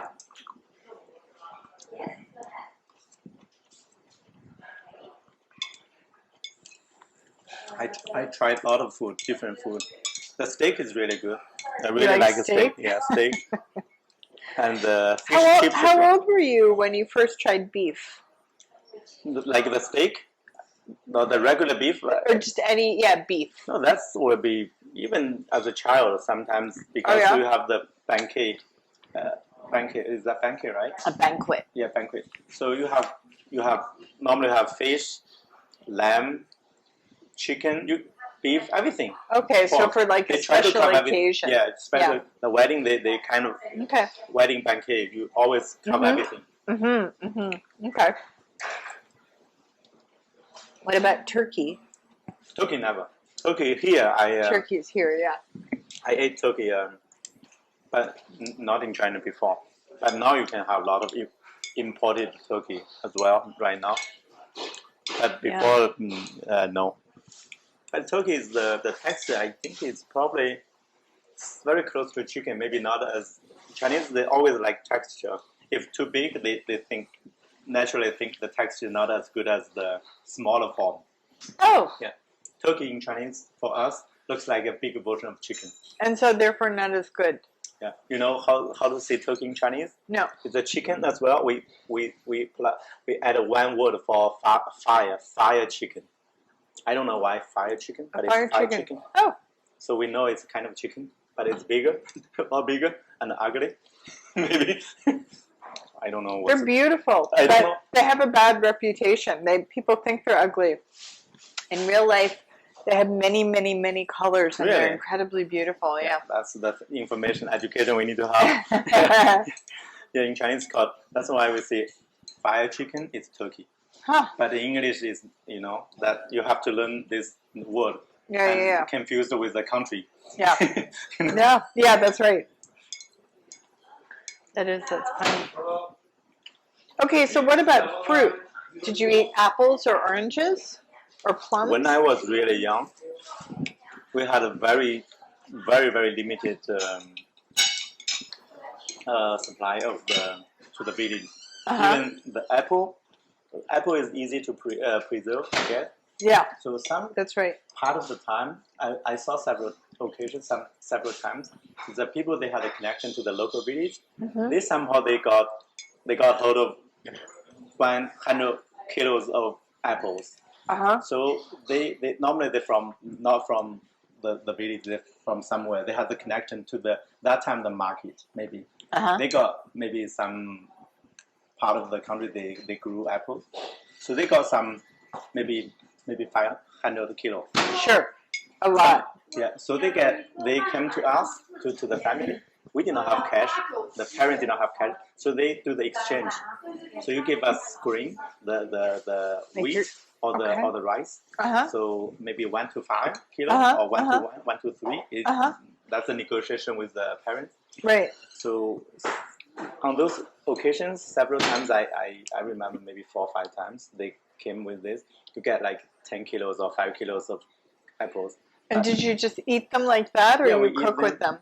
That's, I guess, and the apple is not a good apples, and 1/3 of the big rotten already. So frustrating. So you have to use a knife to carve out the rotten part, and after that you probably get 2/3. Good ones get 2/3. Some really lucky you get almost clean one. Wow. And that time is not for kids. Normally it's for the grandparents. So it's like as a parent they want to show their respect to reserve the good things for the grandparents. Yeah. So the kids they always rarely get the chance to have the fruit, the apple, and sometimes the grandparents they spoil their grandkids. Sure. Sometimes they end up like up 2 or 3 days, get back to the kids, and then it's get more part of the apple rotten already. Oh. When they got that, maybe 2/3. When they give to the grandkids, maybe half. So, and what about oranges? Orange is very rare. Orange is very rare. I don't know why. And the first time very cool. Maybe when I was 10. First time we saw like the banana was really weird. I was going to ask you about the banana. Yeah, huge weird. Yeah, because they don't grow bananas in China. We never saw it for our part of that countryside, the village. that thing is like foreign. Yeah, it is foreign. So crazy. And the texture, no taste, and that creepy texture. Oh, so that's funny. That's an example. The texture of a banana is very strange for you. Yeah. Creepy. Yeah, it's creepy. That time, I guess as a kid we joked, who the hell gonna pay for this thing? Like, so funny. Yeah, it's especially like no taste. And it didn't taste sweet. It's no. Because now I think bananas are very sweet. Yeah, some of them too ripe or sweet. It for us tastes like a soap. I wonder if is it possible you had a plantain and not a banana? Was it green instead of yellow?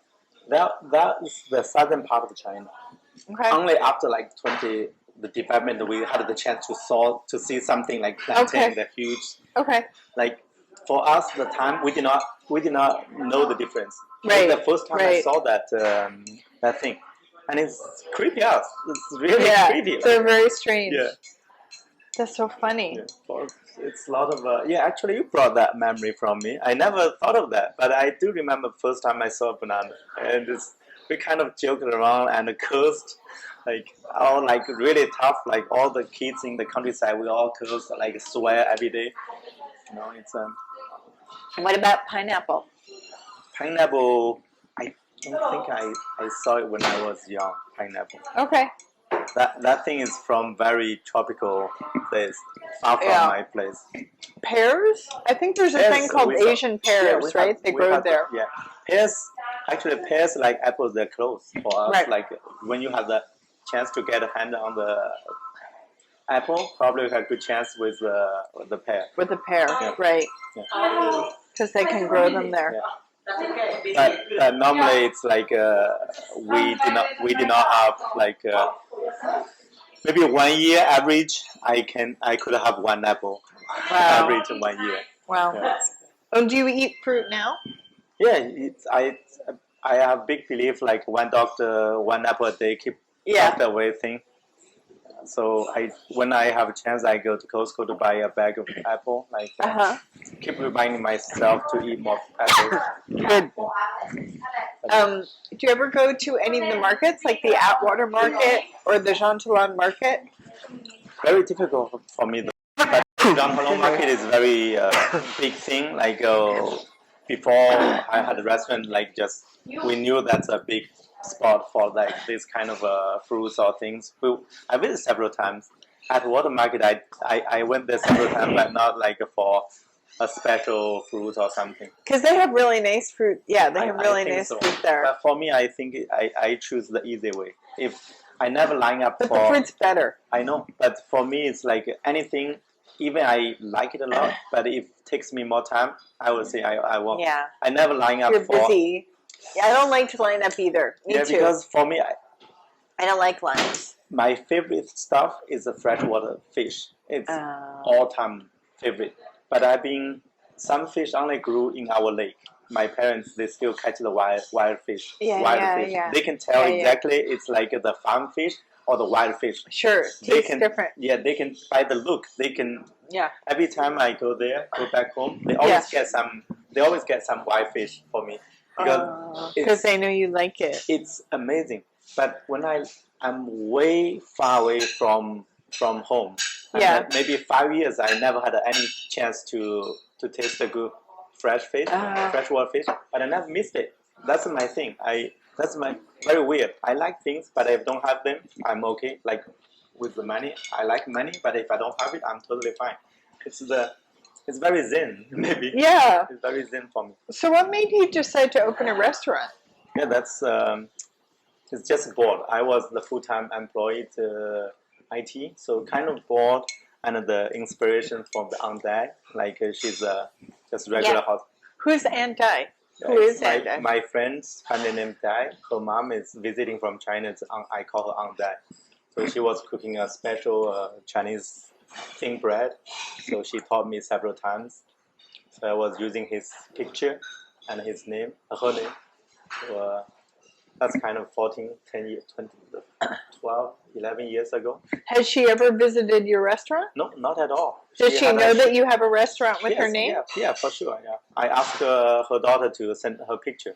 Oh, and so that's really a picture that's of a real hentai. picture, And she just had a one-shot visit and with her to her daughter, and then stayed probably a month. She left home. She did not like it yet because too boring. Because she does not speak French, English. Yeah, she doesn't have friends here. Not much, No. not many. Yeah. So it's kind of a tough for that generation. Yeah.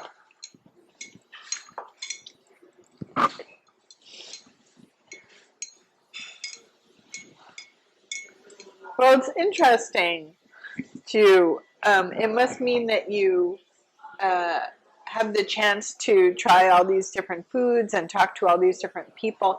And you obviously like people, right? Yeah, Because you use the restaurant you do all those videos, Yeah, you like to that's- meet people. Yeah, because that's the thing. I'm a logical person as IT engineer, but I'm more like into like I'm non-IT guy because I like the things like the social part of the thing. I like people's ideas, their a lot of their experience, their views on different things because it's very complex. The whole society. I come from China. It's totally different country. And then different systems, different societies, and how they organize. You have a union, you have school boards, you have everything, and then how they divide these functions into different levels or different institutes.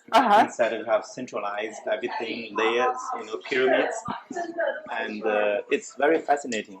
I'm always thinking about how the society is organized, how they interact with each other, have different opinions, how do they fix the opinion to get the common goals or like get things done not perfectly, but somehow get still moving forward. So the things like keep me thinking, and then the restaurant is perfect for me to know a lot of customers. Even some few words exchange, I know this personality I like. Some personality I don't want to see you anymore. Anyway, so but some like this conversation will be the best because you have 1 hour or two to have real deep conversation. Right. That will benefit a lot to because I'm very curious. I want to adapt. I want to know like society. So tell me, can I ask you another question? Yeah, no, for sure. A different subject. Tell me the last book you read. What is the last book? Oh, the last book you read. I read a lot of books. What's the last book you read? Or what book are you reading now? Do you have a book you're reading now? No, I don't have time. Last book I read was about 7-8 years ago. Oh my God, that's so long ago. Yeah, traveling from. I read 39 Steps. I believe that name. Oh yeah. 39 Steps was very. The mystery. Yeah, mystery. The French thing. I guess 39 Steps are called. It's also a movie. Oh yeah, they. Is that right? Yeah. Also, I read the Twin Cities from Charles Dickens. I always like classics. Charles Dickens. Yeah, Dickens. Charles Dickens. Yeah. Not Twin Cities. It was called Tale of Two Cities. Yeah, Tales of the In Chinese we call it Twin Cities. And that's and you read that in English or you read it in Chinese? I read when I was in high school. I read in Chinese translation. Okay. Then a few years ago, I read the English. That's hard. Charles Dickens is hard. Crazy. I was using a dictionary all the time. Yeah. Even I thought my English was kind of okay that time. Charles Dickens is hard. But I can see the ideas from him. It's amazing. Yeah. Yeah. Okay, think about the French Revolution. It's very different from what I learned from the textbook. Oh, that's interesting. We have what is that called? The small part of the small part of the paragraph in our Chinese textbooks, like a small paragraph from that novel, from that book. You have like an extract from it. Extract. Yeah. Like it's a textbook, Chinese text as a Chinese language textbook. Yeah. And it was totally different from the stories telling from the whole book. Was amazing. So that's why you wanted to read it. I read like also the Dumas, what is the Three Musketeers? No, not that one. It's the Christian Mountain or something. The Count of Monte Cristo. Yeah, exactly. That's the thing. We have Chinese translation. I can only remember the Chinese name of the book. Like the Twin City is the tale of the two cities. So tell me the last English book you read? Did you ever read a whole English book? Well, I guess I Tale read of a Two lot. Cities. I read at least 20 of them. I read the Twilight, the whole 3 books. The Twilight, because I use it to learn English. So you like sci-fi and you like mystery? No, not at all. I like the classics. You like the classics? I always read, but it's not. But they're hard to read. It's not. It will not help my English. So I choose those like Twilight, The True Blood, whatever the bad books. I choose. I call them bad books. They have no literature value at all. Yeah. They will help me to improve my English a lot. What about? Have you ever read any Canadian? Canadian, not fictions? So much. Another one was I read the Fountainhead. And what did you think of that? That one is very right. And Atlas You like that one? I like that one. It changed me a lot sometimes. Oh dear. So that's the thing. The left and right, they don't get along with. I know that. I liked that book when I was about 16 years old. And the Atlas Shrugs. I don't know where did I find that book. And after that, it changed me a lot actually. Because that's the. Can I move on to that? Is that okay? Yeah, for sure. And but I'm not right or left, but I found that philosophy is crazy. Later I found out it's like it's kind of Bible to the Republicans, whatever, right? Yeah, that's a good way of explaining it. It's like a Bible to the Republicans. Yeah, exactly. So I read a lot of books. I read Jimmy Carter's Palestine, that book. Okay. And that book is fascinating as well. So I'm everywhere. I'm all over the place. I'm trying to think of if I was going to give you a book, what kind of book I would give you. Oh, actually, last one probably. The last book I read was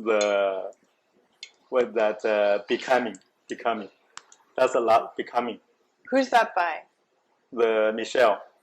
Oh, Michelle Obama. Yeah, because it's so famous. So did you like that? I didn't read that. Did you like it? I kind of find it a little bit fake, too much, because at the beginning, when she was 3, I believe, 3 or 4 years old, she had a vivid memory of everything. But overall it's great. I get a lot of knowledge. At Obama's speech, I guess I watched that speech many, many times. A lot of speeches from the DNC convention. Yeah. I watched that many, many times before. So all over the place. And the last book is, because it's so famous.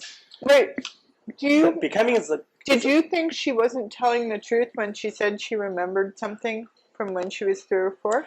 I think, because I remember things from when I'm 3 or 4. No, it's not that detailed. It's a lot of detailed. Okay. My first memory maybe 4 or 5. Okay. Yeah, it's different, but that's too much detail. Yeah. It's to certain levels for sure, like 3, 4, 5, 3, 4. Okay. You have memory, but not that detailed.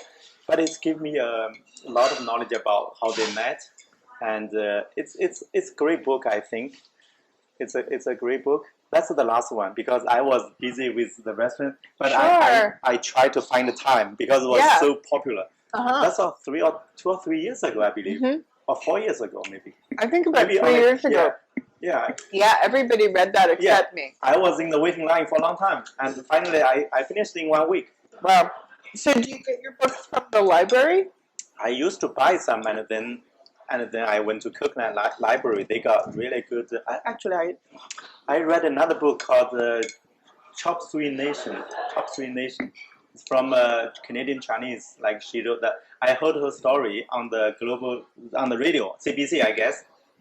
That's why I learned a lot of CBC radio. And then on the CBC radio, she was interviewed because the story about Chinese families to raise their kids by having a Chinese restaurant, Chop Suey. The Chop Suey Nation. Right, because it's a really big thing in Canada. Yeah, and I was fascinated by her story. So was it good? Was it a good book? It was a great book. Actually, the Kirkland Library did not have that book at the time. So I asked the library administrator. She requested that book to purchase that book for the library. So I got I'm the first reader from. Great. Which library did you go to? Kirkland. I live in Kirkland, West Island. It's a Kirkland. Right. That's great. I heard of that book, but I never read it. Chop Suey Nation. the real stories of several restaurants, several families. That's great. Yeah, it's all the immigrant families. That's why I'm fascinated to a lot of stories. You really see it in the West. If you ever go like to Alberta or Saskatchewan or Manitoba, every little town will have one restaurant, and it's a Chinese family. It's always a Chinese family. Very. I never imagined I could have a Chinese restaurant. Now I have one. So this is also funny. So it's the one restaurant in town. If there's one restaurant, it's Chinese. And all the people who live in the town, like in the middle of the country, in the middle of nowhere, they eat Chinese food because they go to the one restaurant and it's a Chinese restaurant. I mean, they also have like hamburgers and hot dogs or stuff, but they also have Chinese food. In that Chop Suey Nation, the book, it's called the Fossil Island of what is that? The Fall Island. It's a small, tiny island in Atlantic somewhere in Canada, and they have a Chinese restaurant. So that's how it started. The book.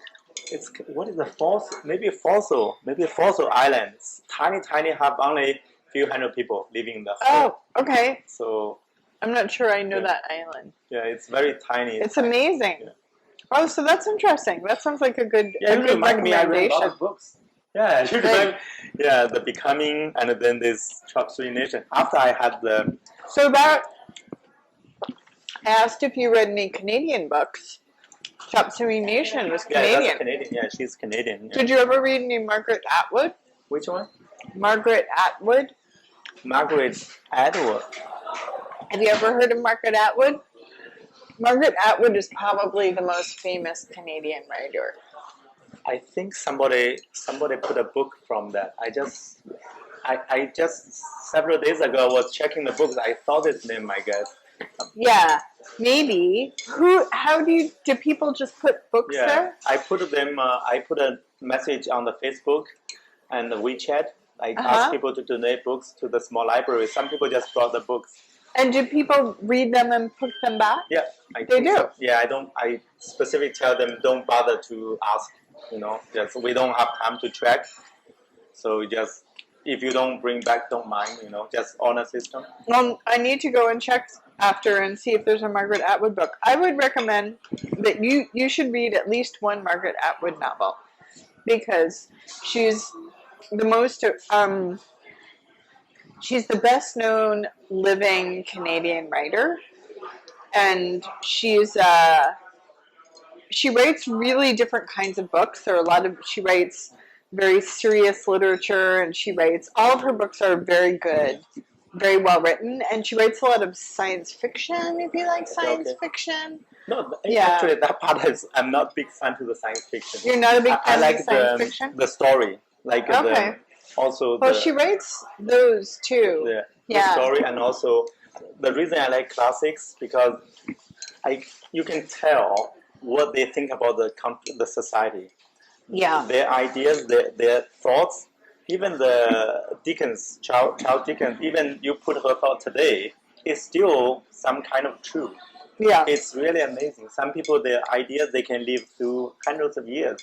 Yeah. Still, especially, as I said, the French Revolution, I heard people from different angles, good, bad, or this one. But from that book, I see different level. At least, it's, people, I always see, you see, one thing you may say is bad, but you put another level, maybe has some reasons. If you put another level, maybe reverse again. Right. Same thing. Real thing, but different angles, different levels. And myself, I contradict myself as well. Today I say they think this opinion. After several days, if I think different level from other side, it could be totally opposite to what I understood before. So that's the thing. I like things to be really complicated. Yeah. That's how I feel. I feel like it's not that it needs to disagree, but that you can understand that things are true in different ways at different levels. Myself, I contradict myself a lot. I always tell, don't quote me or something. I said yesterday, but today totally opposite because that's how I learn. Yeah. I never say I'm wrong or right on this thing, but next day I change because That's why I'm never saying, but I'm very, very, very interested into the city, in Montreal City, in the politics. But I've never say I'm left or right or something. But people say, oh, you say something about this thing, you may right and you may left. I watch a lot of medias, a lot to learn my English. But I'm from also outside. People Yeah. people living in the United States or the Canada, they live whole life in this system. They may not appreciate. Sometimes they may not be able to appreciate the system it is. If you coming Because they can't see it from outside. outside in Chinese, we have a poem like saying like sometimes you cannot understand the mountain because you're inside the mountain. So in English we say, sometimes you can't see the forest for the trees. Wow, that's so close to the Chinese thing. Yeah. You are in the mountain, you cannot, because I like that's why some people they from India, some people from Russia, some people from China, the scholars, if they are open to their mind, sometimes their perspective sometimes very, very interesting. Yeah, because they true. look at the United States, US system, American system, Yeah. very, very different from American people. Very, very different because like people living in the rich family, sometimes in Chinese also, if you live in the rich family, you don't know how bad the life is, how hard it is. Yeah. It's the same thing, it's the Americans, they enjoy the relatively good system already, but they sometimes you see it's everything is granted or something, but it's a lot of time it's very easily to go crazy or like I saw some people said they can, I guess maybe from India or some people, they say like in India we have this system, really bad system. When they go to US, he saw appreciate the US system a lot more than the American people, a lot more than American like how the system works. Right. It's very, very. It also probably depends. Yeah. I think that in Canada, people see the U.S. through. They think they know the U.S. because they speak the same language, That's so close. and they watch the TV a lot, and they watch the movies, Yeah. and they visit sometimes, and they think they know, but you only know a little piece of it, and it's not the same as living there, and it's not. You don't see the people who live on the street, and you don't see the people who are poor. You don't see the people who are new immigrants there. You don't see you don't see the people maybe who live in poor places in the South. Like it can be so, and you don't see the very rich people either. It can be so different in so many places. Are you going to eat some potato, or maybe you had enough food already? It's okay. Talking is exercise as well, I guess. It's very good.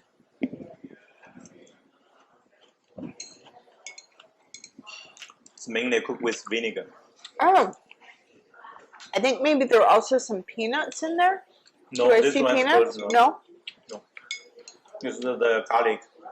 Oh, garlic. Yeah.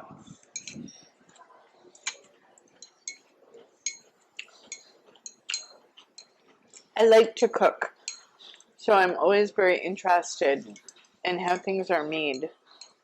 How do you like garlic? Like some people, I see some bread with garlic is really popular. Oh, garlic bread. Yeah.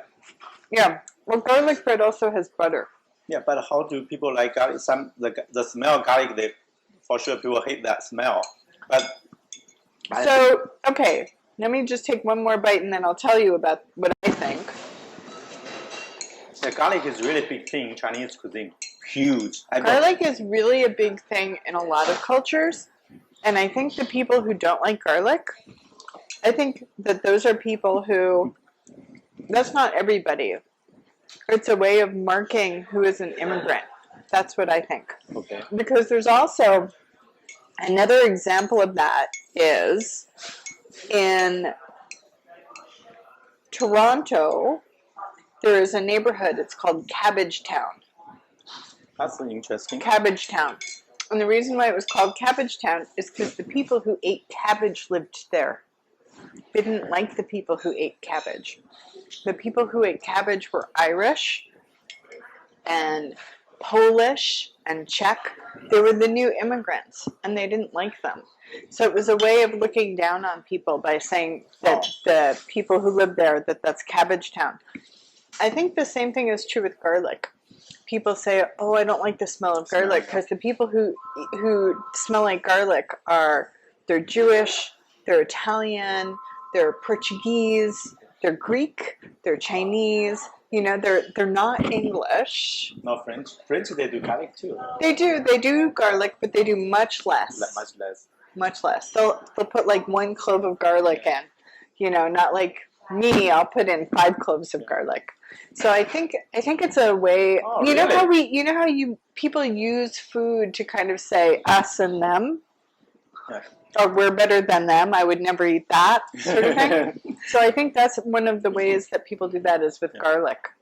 Yeah, that's interesting. Yeah, I know French. The Italian food is more accessible. It's like more accessible than the French food. but most Italian food that you see, like pizza, Is it real? it's not the way people from Italy eat. Like the same thing in Chinese food. Yeah, I'm sure. Yeah, exactly. I'm sure. But also, I guess with Italy, so the big immigration wave from Italy was like 100 years ago. Most people came from Italy after World War I and after World War II. And so by now, the people who are Italian, it's like really their grandparents who came. Third or fifth generation. So the food has really changed by then. It's like me, like I actually know how to cook food that my grandmother made, but I usually don't make it the same. Okay. You know, just because my tastes are a little bit different. You know, like. But since you're Jewish, why I was told many times like there's a Jewish Sunday, like Chinese food day or something like. Oh, it's so interesting. Yeah. That's correct. Yeah, I was told. So here's what I think it is. I'm not 100. I don't know this for a fact. This is my guess. Yes. Yeah. In New York City, in New York City, in like about 1880 to about 1920, something like that. Yeah. 40, 50 years. Yeah. People, many immigrants. The bulk of the immigrants in the United States came to New York City, and they went to one place. Have you ever been to New York? Just visit like 2 or 3 days. Okay, so you can imagine Manhattan is a very long, right? But there's one little neighborhood right here, and that's where traditionally the Jews lived, and the Italians and the Chinese. The small Italian? Is that small Italian or something? There's a Chinatown. There's a Chinatown. There's a little Italy. Yeah. And then the Lower East Side is where the Jewish community was. Yeah. And so all right next to each other. Yeah. And so they ate each other's food because they were neighbors. Yeah. And they liked each other's food. And so, it was very common that Jews who,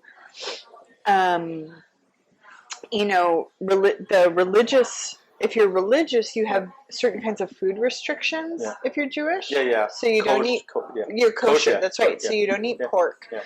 But a lot of people, like my great-grandparents, this is how they grew up. They ate like everybody ate. Yeah. But they weren't religious. They didn't have a problem eating pork. They just didn't know how to cook it. Okay.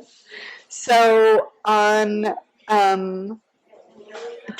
for a really big treat, they would go to Chinatown. It's 2 blocks away. Yeah. Right? You go to the restaurant a few blocks away and you eat this food. You don't know how to cook it yourself.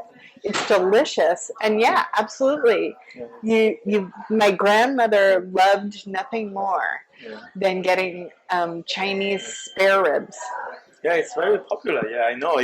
But for us, like the Chinese food in North America is very different from. It's very different. So that's like for us on that we I guess half, or maybe not 70% traditional, maybe 30%. Yeah. 30%. So I have to keep 30% to have General chicken, have orange beef, like what else? Broccoli beef. Oh, yeah, we have in China broccoli beef as well. The General Tao's chicken, that's American, Totally right? North American. It's amazing. And also I think chop suey, right? Chop suey is Chop suey, not... I'm confused. I try to look it up. What does it mean? Chop suey. I think it's just North American. I think it's a kind of a plate they call. But also when I go to the vegetable market, like every week I went twice or something to go to the box of vegetables. They call the green bean sprouts. Oh yeah, that's right. That's right. Yeah. Why did they call that? No idea. Yeah, even because chop suey is supposed to be Cantonese. That means like you mix everything together. That literally translation. I found some friends, they speak Cantonese.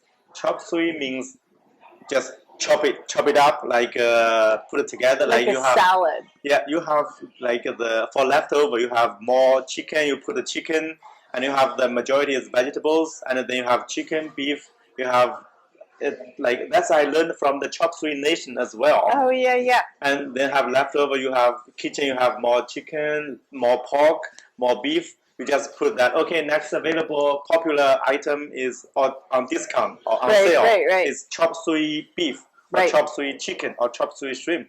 So that's a chop suey mixed together. Everything. So funny. Egg foo young too. My grandmother loved egg foo young, and that's totally North American. Yeah, totally made up. It's so egg foo young. It's so strange. She loved it, so I know what it is because she would order it.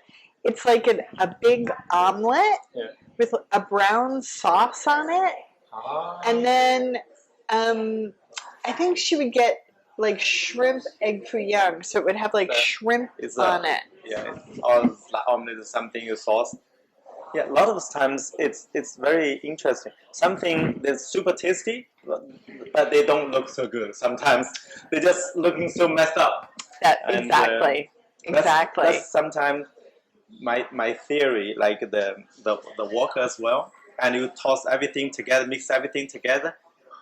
It's not classy. When you look at a steak, a slab of steak, and we put like asparagus and then a little bit, looking classy, nice, clean, right? Yeah. But if you chop the beef up into small pieces, you put other vegetables together, toss it up, it will not be looks so nice, you know. See, that's just an opinion. Yeah. And for me, so we sometimes went to Chinese restaurants when I was a kid, and what you described, the plate with the different things chopped up and mixed together, that was very exotic. Yeah. It was very special. Okay. Yeah. So for me, I look at that and I think it does look classy. I think it looks very nice, very special. Yeah, that's like I've been in this business for. Whereas a steak, I think that's just. But easy to decorate. That's what I. Easy to decorate. Yeah. That's true. Maybe that's what I meant. You have green beans as well. You have green beans boiled. Yeah, that's true. Yeah. But looking, have shapes and decorate here, there. Yeah, that's funny. Well, that's your restaurant mind talking. Because also, if you think about like a hamburger, usually they serve the hamburger open, so they decorate the hamburger. Yeah, I think that's just for pretty.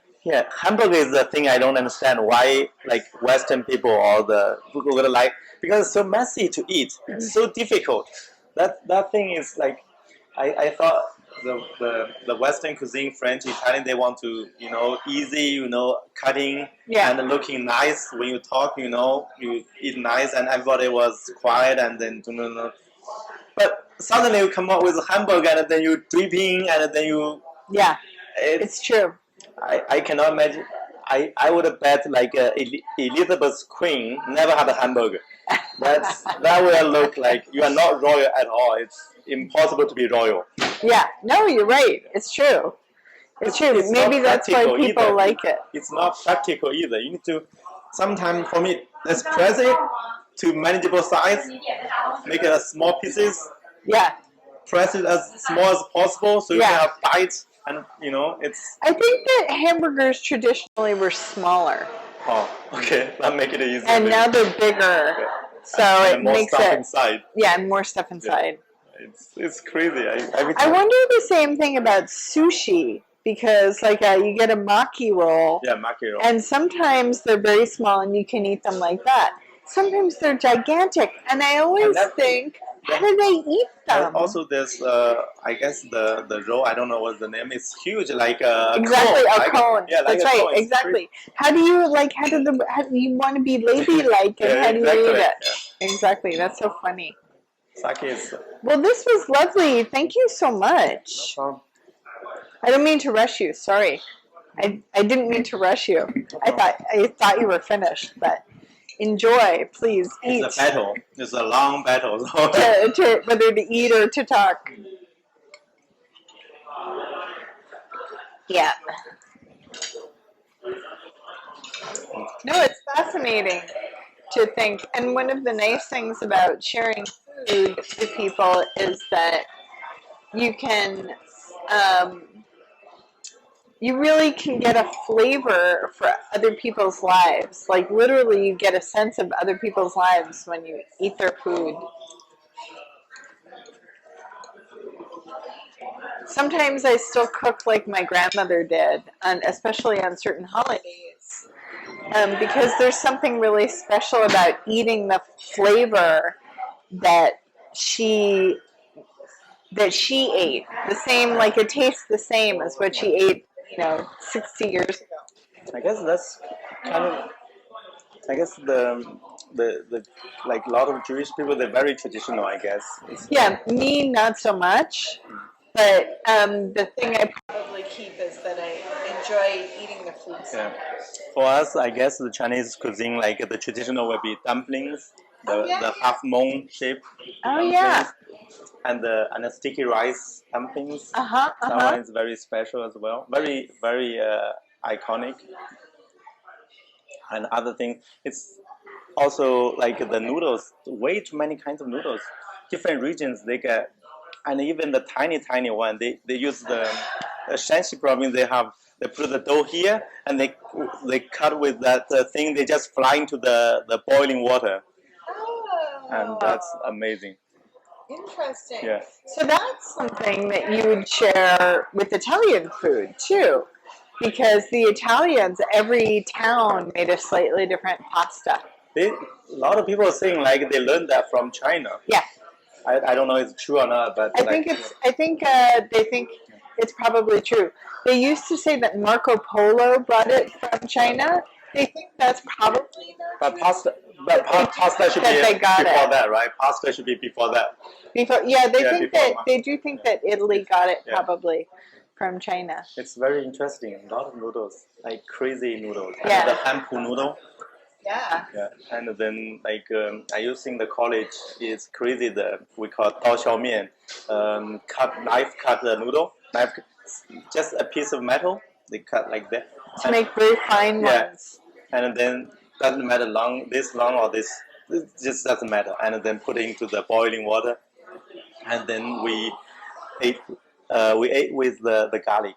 The whole garlic, and then we have to peel first. They have a small cafeteria restaurant, so they in the corner they put like a big box of that thing, the garlic, and the students we find a table, get that, and then we have I guess it's soy sauce, vinegar soy sauce, and then that we eat a lot of, at least like 10 cloves or 20 of them. In one meal. Yeah, in one meal. 10 cloves. Wow. It's very healthy. Very healthy and raw. Wow. It smells like crazy. And right after that, we go back to classroom for the afternoon class. You have 1 hour break. That sounds delicious to me. Yeah, that's crazy. We still I guess a lot of students from the same school, same university. A lot of people are gonna remember that cafeteria. The one small one. And you have 1 hour break from 12 to 1, I believe, and you just go there and have that garlic with the. Nice. It's Hungarians, for a year and a half, I lived in Hungary. I don't know if you know where that is, really. Yeah. Budapest. Yeah, exactly. Famous And one. they have a pasta that they call cipetke. Cipetke, which means, I think it means like a pinch. That's what it means, like a pinch. Yeah, pinch kind of thing. Because you just grab it. Yeah, and you just throw it in We the have that boiling too, water. Like somewhere they have the kind of pinch Cipetke. and then I guess that's Shanxi province. They have that. Yeah. And there's an Austrian version of it too. Really good. I've tried to make it, and it seems simple, but I've tried to make it, and it doesn't come out. Really good cipetke is really special because it's almost like a cross between pasta and dumpling. Yeah. Right? Yeah, I know that thing. Little. I guess the food they all kind of relate to each other. You find a way to cook that thing. Cook either the flour or the rice. It's exactly. Kind of meaty. Have you ever had any indigenous North American food? Like you mean customers or like or we try to cook? I don't know if there's a restaurant here. There's a restaurant in Vancouver. I think there are a couple of restaurants around Canada, but I don't know about Montreal, where they serve traditional indigenous food, like Sioux or Mohawk or something like that. I don't think so. Because it's different. Yeah, supposed to be very. We have a lot of soup, like you mentioned before, the healthy food for the morning. You mentioned at the beginning. Yeah. Tell me about that. I think we have like the congee. Right, I know about congee. That's a big thing. I know about congee. Especially after you drink too much alcohol the next day and you have huge headache. I had a lot of that experience. Yeah. Like I blacked out like at least 10 times in my whole life. Totally blacked out. Wow. Totally. And so this will have to be the last for us then. So we don't want that to happen. Yeah. So the congee that do you usually eat just plain congee, or do you put other things in it? A lot of time you put other things. Like corn, right? I guess to have the power to cure something is the ginger slices. Ginger slices, sure. Yeah, to give you ginger is supposed to warm you. Sure. That's how you the ginger has the magic sure. That kind of the everybody knows like when you the medicine. Yeah, medicine side. Yeah, you have even some ginger soup. Like totally you boil hot water with ginger to drink that. That's especially when you have a cold. Yeah. It's congee is a big thing, and some sour soup. Ooh, as well. Tell me about the sour soup. I don't know. They just put something very sour. After that, you drink that. You don't know what it is? They put a lot of vinegar. We have the dark vinegar, like when we cook this, we call the zhenjiang vinegar. It's a rivalry, like the vinegar, like there's town in my province. We have Zhenjiang city. That city, very famous, maybe hundreds of years. They have Zhenjiang brand. That's the vinegar. You can always see that everywhere. Even here in Montreal, you see a lot of Chinese groups. They always have the Zhenjiang vinegar. Okay. There's Shanxi, like the knife cutting noodles. Yeah. They are famous for vinegar as well. So, but they're very different taste of vinegar. So their vinegar is very sour, pure sour, to get the get the power of the sourness. But the Zhenjiang, my hometown, the vinegar has more like a unique flavor. The texture, whatever things, it's just the brand. Okay. Actually, the whole town, the whole city, the name, but have different brand name. Normally, it's very tricky. I guess only 3. I trust only 3 brand name from that town. They all call this Zhenjiang vinegar, but you always look at the logo on the top. I got it 2 or 3 brand I can recognize, but other things they all come from the region. Probably the ones they kind of fake ones or something. That's a rivalry, huge rivalry. Okay. So so that's how you make the sour soup. Is you get the red vinegar. Vinegar, yeah.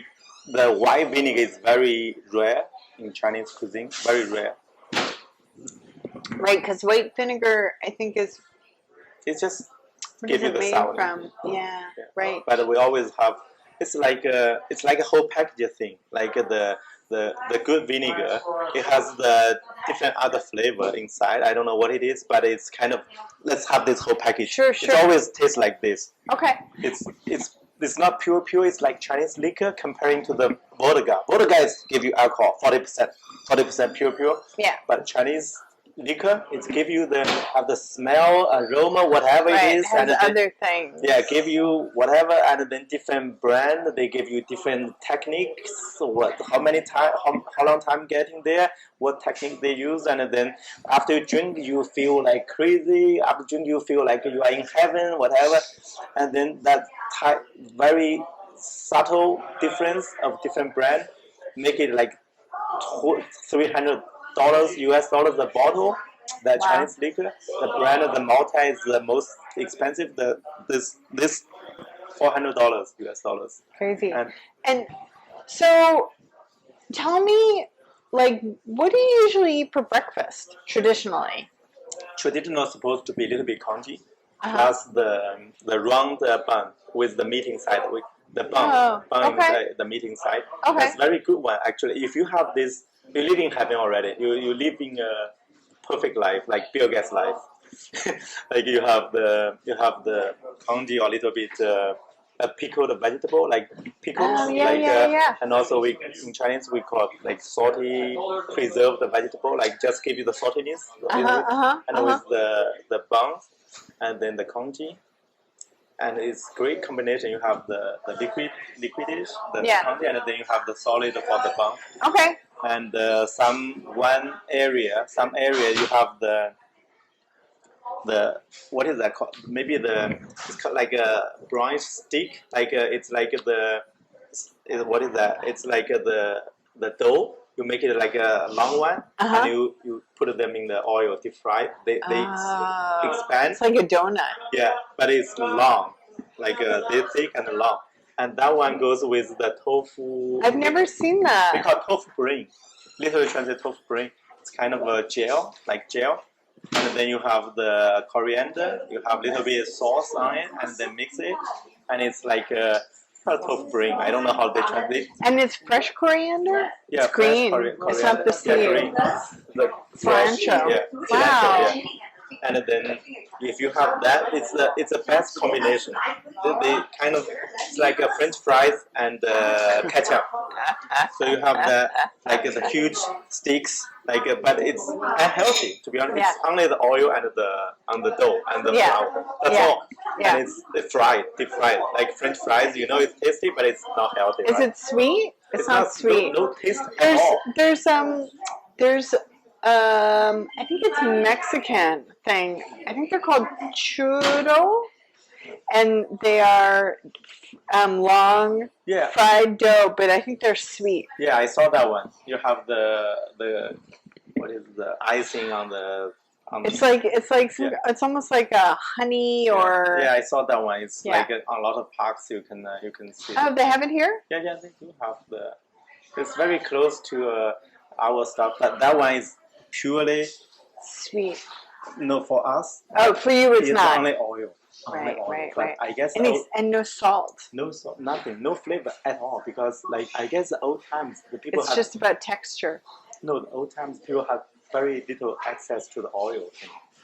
I told you the oil and salt were expensive. So that was already the flavor. The oil itself already the flavor. Right. So that's the typical, and that really supposed to be very good life and enjoying. Like especially if people get retired or like in the morning, like you have more time. It's heaven. It's really and it's the tofu brain. There's the gelish, and it's very. If it's very thin, we call it doujiang. It's like a soybeans liquid or whatever. It's the thing, like before you make tofu, boil them into tofu with the special chemical to make it gel. Before that, you just boil them. That's the part of the doujiang. Oh, that sounds good. Yeah, that sounds really good. It's like milk. That's soy milk. That's seriously soy milk, but you boil them. Wow. Before you do that... so it's nice, it's high in protein. Really high protein. Yeah. And you drink like a soup together with the oily thing. Nice. That's really unhealthy. Yeah. But when I was long time ago, 20, 30 years old, that was a good people. But now I guess people pay attention to the health thing. Whatever you take, I don't think it's a too big thing, but it's kind of like for the memory thing. People still, if you ask Chinese here, they always say, "Oh, if I have breakfast, like some restaurants sell that, normally they would like try." Yeah, I think probably also the difference is people here eat a lot more, right? So eating something that was fried for breakfast, maybe they can't do it every day. But if really you need the calories, because you're going to go out and work in the fields and take the cabbage out of the grave and exactly. all of that work, you really need that extra. The whole time they don't worry about calories you take. They you need just more, eat what you can. Yeah, they need more calories. Yeah. They just need more calories. Okay, I guess we can. Thank you so much. Yeah. This was lovely. Thank you very much. I'm good. I'm good. Thank you. I don't usually drink very much, so this was a real treat for me. Thank you. But I appreciate it. It's beautiful. Yeah, I really don't drink as well. It's like I guess like as a restaurant owner, if you drink, You have to be careful. Yeah, that will be a big problem.